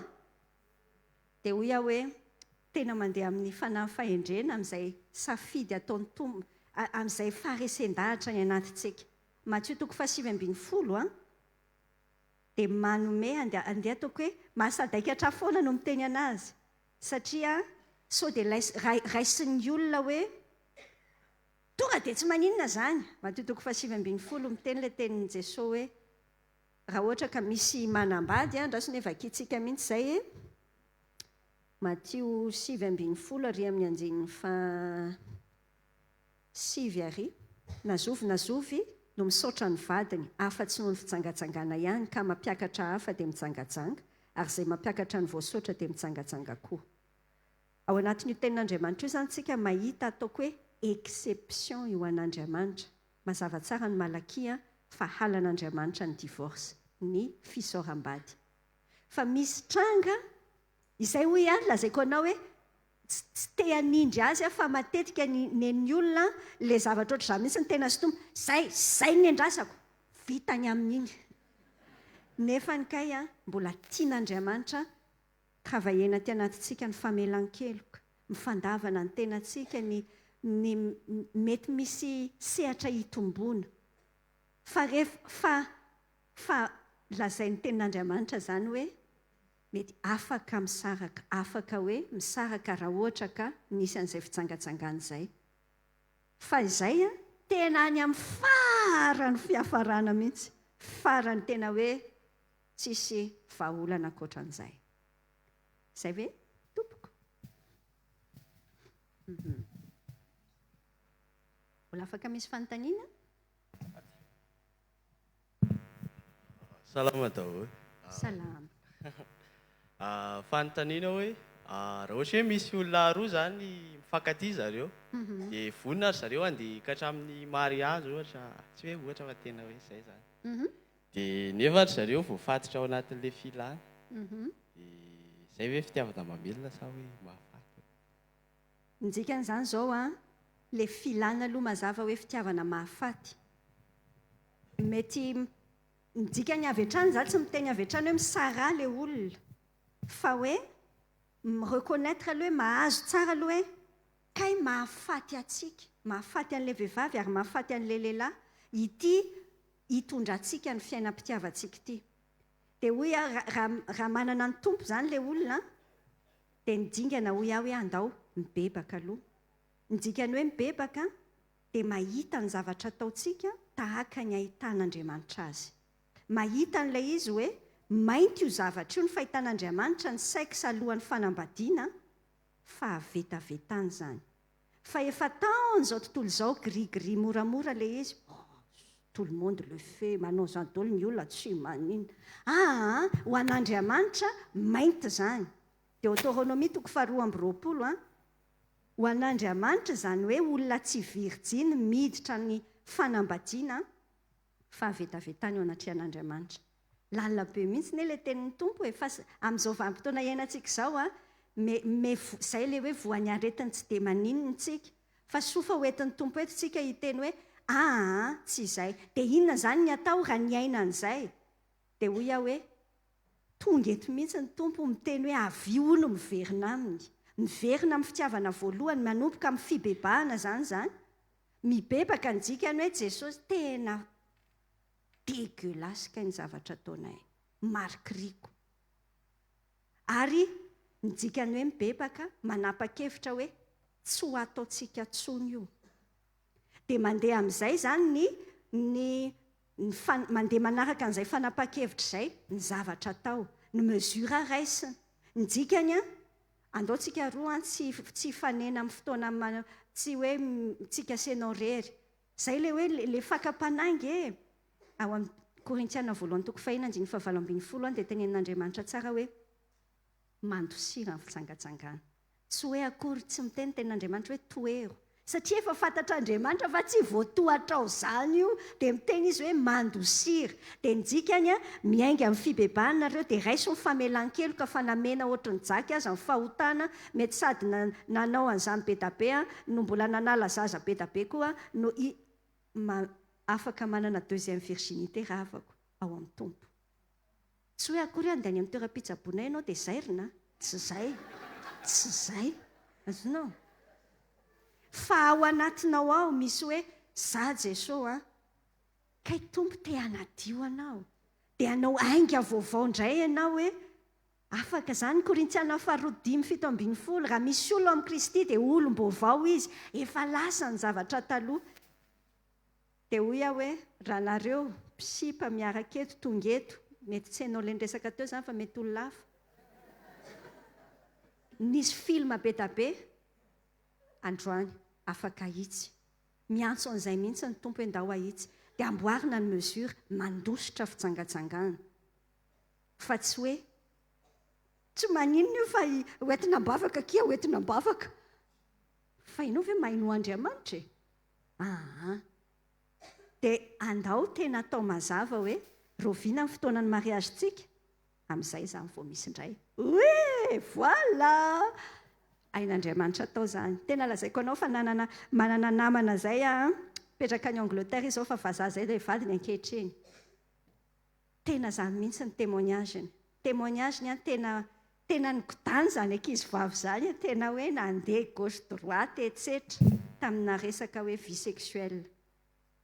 Fa nifanena tamin'i Jesosy izy raha avako. Efa nifanena tamin'i Jesosy izy efa niaraka tamin'ilay hovadiny izy ary miara mipetraka mihitsy zareo satria mipetraka any Angleterre. fa rehefa resy lahatra izy dia hoy izy hoe nandritra ny 7 mois nandra-pavita ny mariaziny. Nanao izay témoignage zay izy dia mino aho fa marina izany fa tsy nisy resaka sexe intsony raha tsy vita amin'ny mariage. Azonao ve fa misy fiovana afaka atao ao anatin'izany fa tsy hoe keva nanao dia tsy maintsy manao foana izany. Azafady fa dia ataoko mahitsy oatra izany a sotra zay. Ok, mbola misy manana aty ambadika atsika izao misy manana fanontaniana.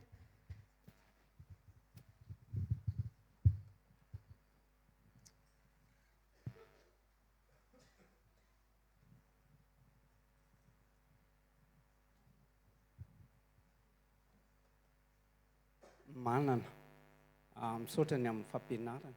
Ny fanontaniako miala tsiny dia melosady aho sao dia mandratra ny hafa fa zay tamin'ny mbola kely dia nitaizaina hoe andriana ihany ny vadiana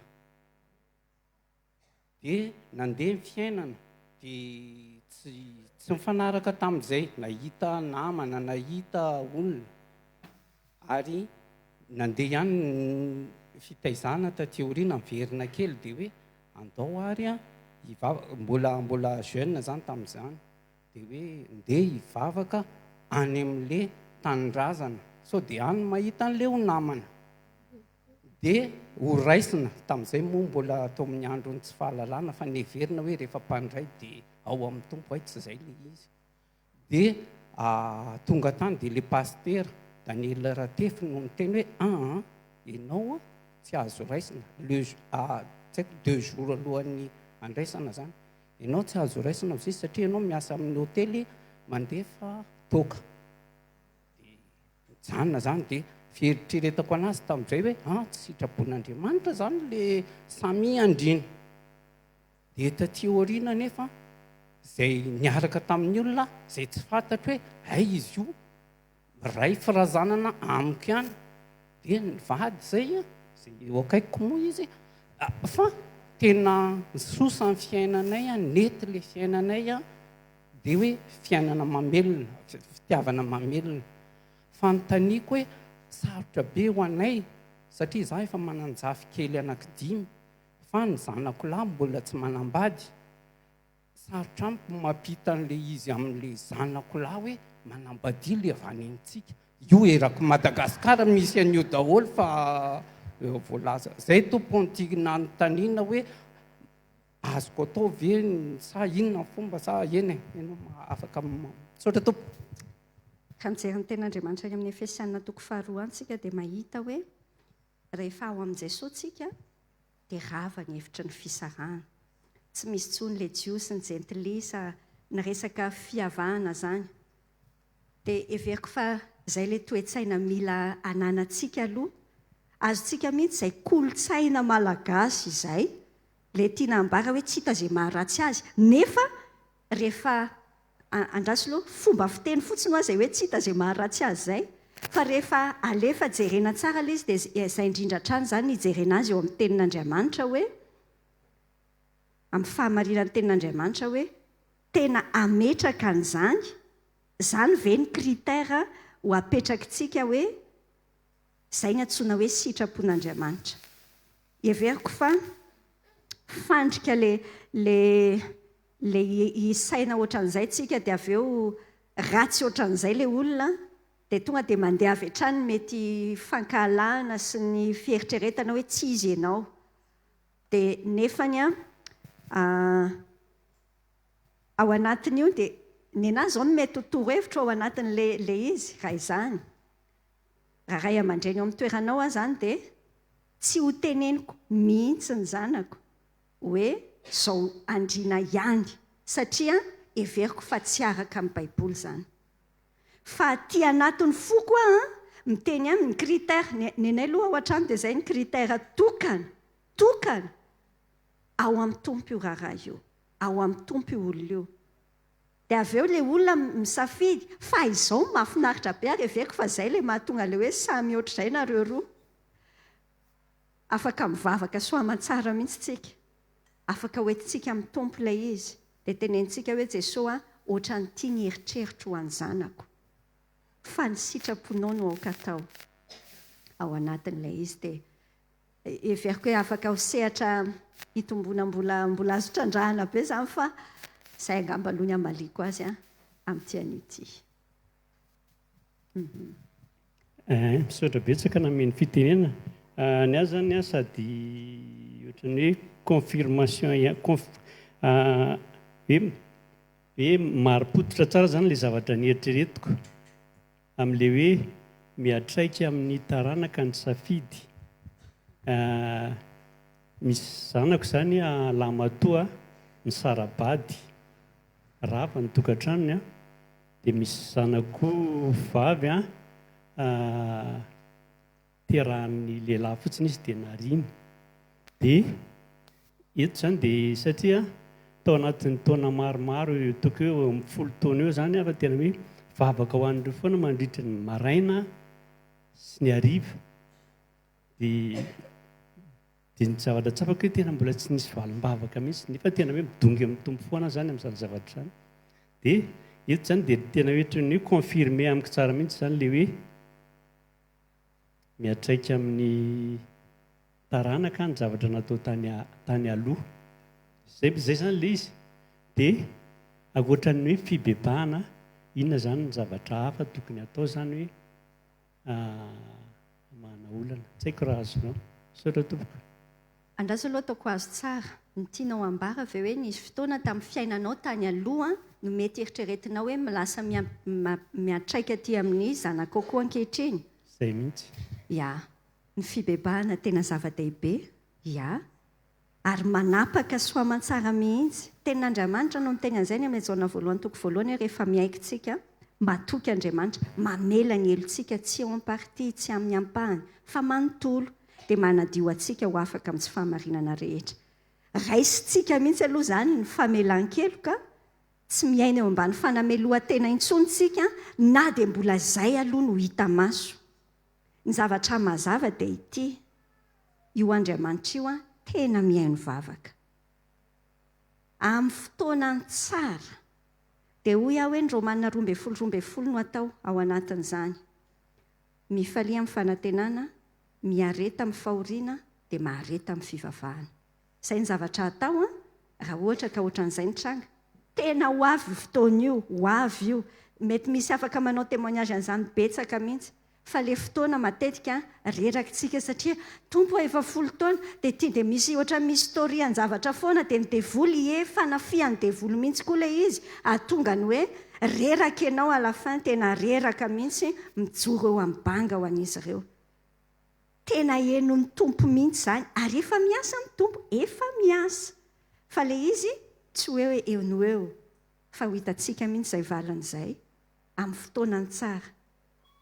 Dia mahireza ravako fa ny tompo matoky amin'ny teniny. Eny tompoko, mety farana amin'izay ngambontsika fa ato aloha ato mbola misy dia atseriana azy dia inona ny atao ry mpiandraikitra ny fotoana. Ao ary henotsika vetivety ato dia avy eo henotsika dia samy mitenina ireo dia mety hatambatra anankiray ny valiny. Eny ahy hoe? Fizarana kely fotsiny. Tiako atao ny anay zany efa elany nandray an'i Jesosy dia izay izany tezay bebe anay dia kristiana fa tsy mbola nandray an'i Jesosy dia rehefa avy eo nianatra dia rehefa nianatra teny dia ohatrany hoe lasa nivoaka tao amin'ilay maha kristiana. Dia rehefa nanao fianarana tany ivelany iny dia mivadika finoana mihitsy Hindu tamin'izany.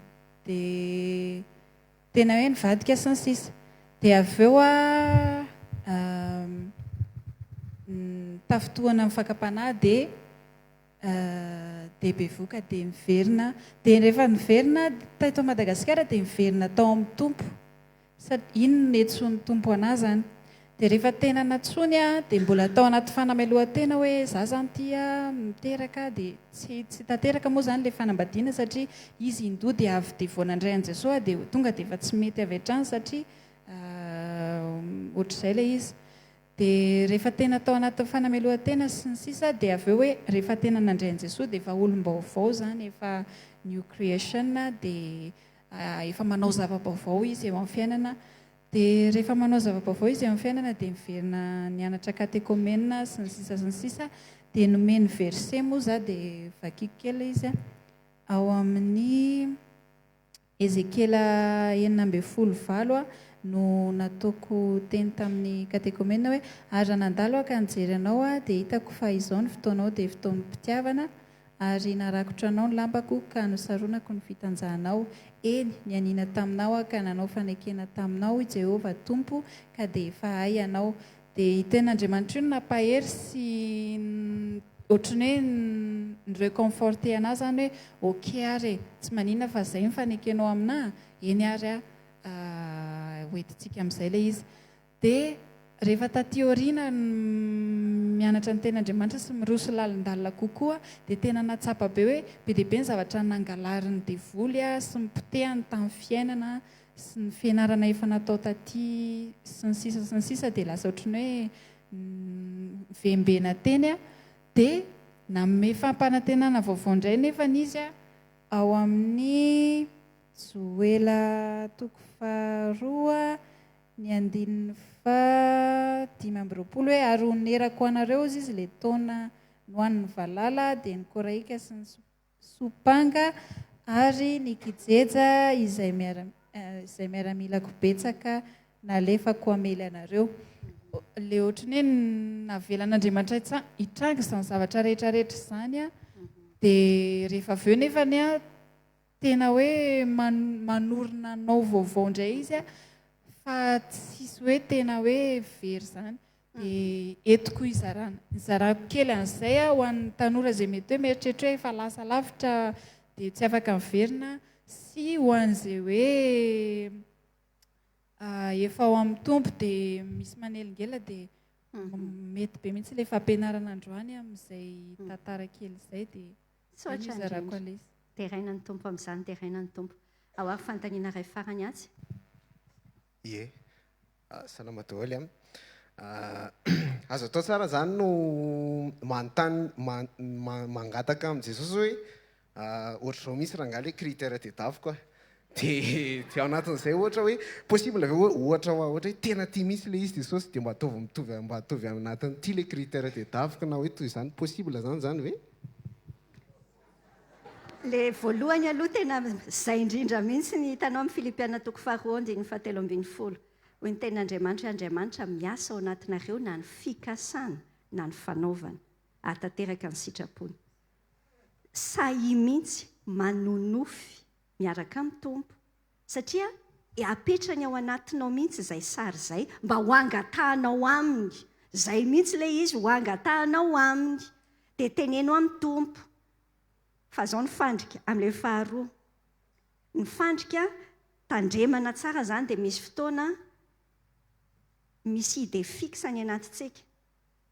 Ty olona ty mety lasa ny filanao no mandeha mialoha ao anatinao. Ao ianao zany le mila fenon'ny fanamasina manana fanahana discernement tsara manavaka hoe ny filako ve zany satria mety ny filanao ny ao anatinao dia terenao hoe tompo ataovy ty moa le izy le olona ohatra efa hitanao fa tsy manana ny tompo ohatra fa tonga dia complet ao anatiny mihitsy le zavatra rehetra zao ny fiodirany zao ny alavany zao ny fianarana nataony zao ny fianakaviany afaka tenenina ny tompo daholo zany fa fandrika be zany dia hiteny ianao amin'ny tompo hoe ataovy sitraponao moa io please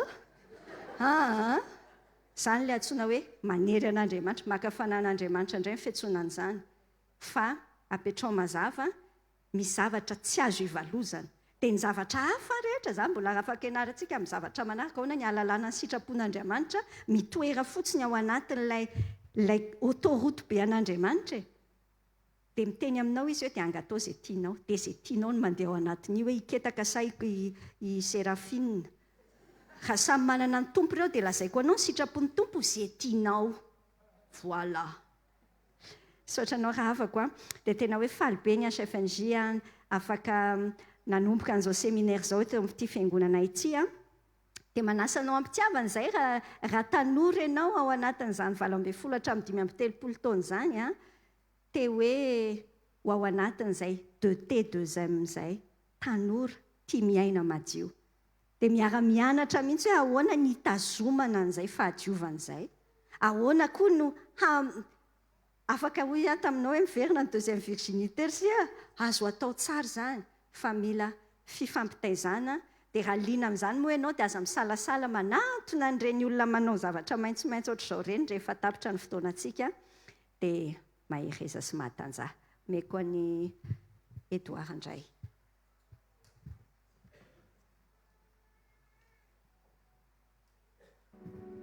misaotra ny tompontsika ny amin'ny fampianarana izay nomeny tamin'ny alalan'ny mpanompony a ndao sika tehaka mafy be ho foninahitryandriamanitra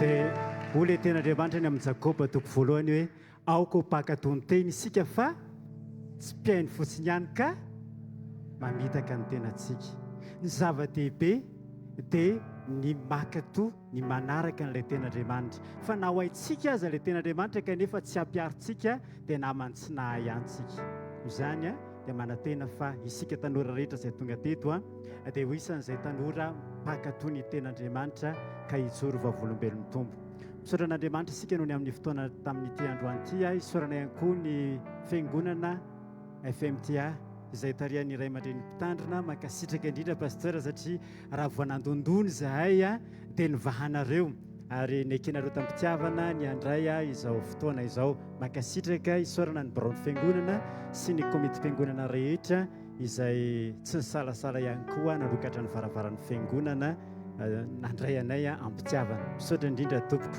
dia tsy adonona ny mankasitraka antsika rehetra izay tonga marobe ihany koa nanotrana izao fotoana izao fa raha ny antso azy zahay kanefa tsy namaly ianao a dia niteny tamin'ny seza ihany fa misaotra anao izay tonga soa namaly a ny antso a ary dia mbola atao amindray ny namana satria mbola mitoy ny fampianarana raha mpitso a dia hiaraka amin'ny docteur Irako Andriamahasoa amin'ny mpitandrina isika amin'ilay loha hevitra hoe tia olona dia ahoana tadio fa tsy natokana ho an'ny tanora ihany hitanao izay tonga teto fa tsy ny tanora ihany nazo tombo fa isika rehetra na ray aman-dreny ara dia samy nandray a izay tandrify azy azo avokoa sa tsy zany dia tao amindray ny namana ho amin'izay raha mipitso izay manomboka amin'ny 12 ora ny fotoanantsika eto amin'ny FMTA Ambatonakanga ihany a no anatanterahana an'izay ny amarana anazy dia izao hoe ny HFNJ moa zany a dia misokatra ihany koa ho an'ny rehetra tsy fiangonana fa fikambanana izay mifampitantana ny tanjona dia efa io apetraka io hoe ny ahatonga antsika ny ahatonga ny olona ho tafatsoro ho an'ny Kristy dia manampy anao a ho tafatsoro a halala tsara ny tenin'Andriamanitra araka nambarany Zokitina teo moa zany a misy ny T2M io a izay azosika tanora hifampitantanana ahafahantsika mijoro manohitra ny fankapana samihafa ny tanjona dia izao hoe sasianao a tafatsoro ao amin'ny Kristy amarana ny fotoana isika rehefa mirava raha ohatra ka mety misy izay teren'ny fonao tianohana ny amin'ny asan'Andriamanitra amin'ny alalan'ny fanatitra dia misy fanatazana eo ambaravarana io a tsy voatery akory angatantsika ny tanora de T2M anao hira anankiray mialohan'ny tsotrano izay ho apetraka indray aman-dreny mpitandrina hito an-toerana.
tsangana isika vavaka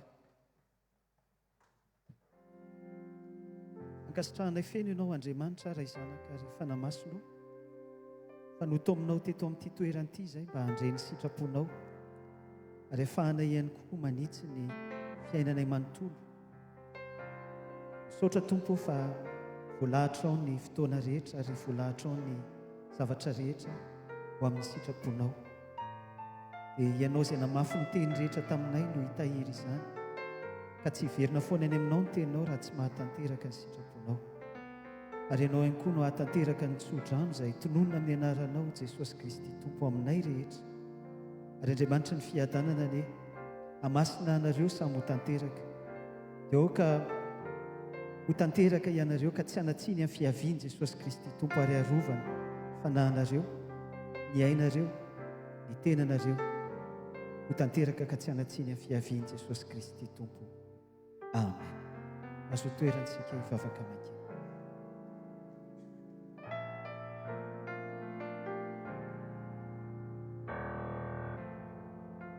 Ho an'Andriamanitra irery ihany ny voninahitra amin'ny anaran-dray sy ny zanaka ary ny fanamasina. Amen.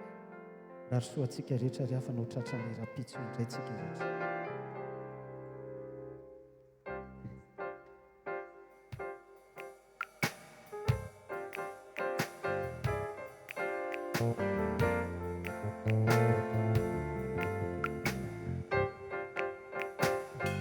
Ho antsika izay mety hoe mila n'ilay fampianarana teo ho imprimenay ilay izy dia hoentiny eto rapitso ka rehefa tonga eo nao rapitso dia amin'izay vidina anaovana ny impression azahoanareo azy dia afaka ho an'ny rehetrarehetra.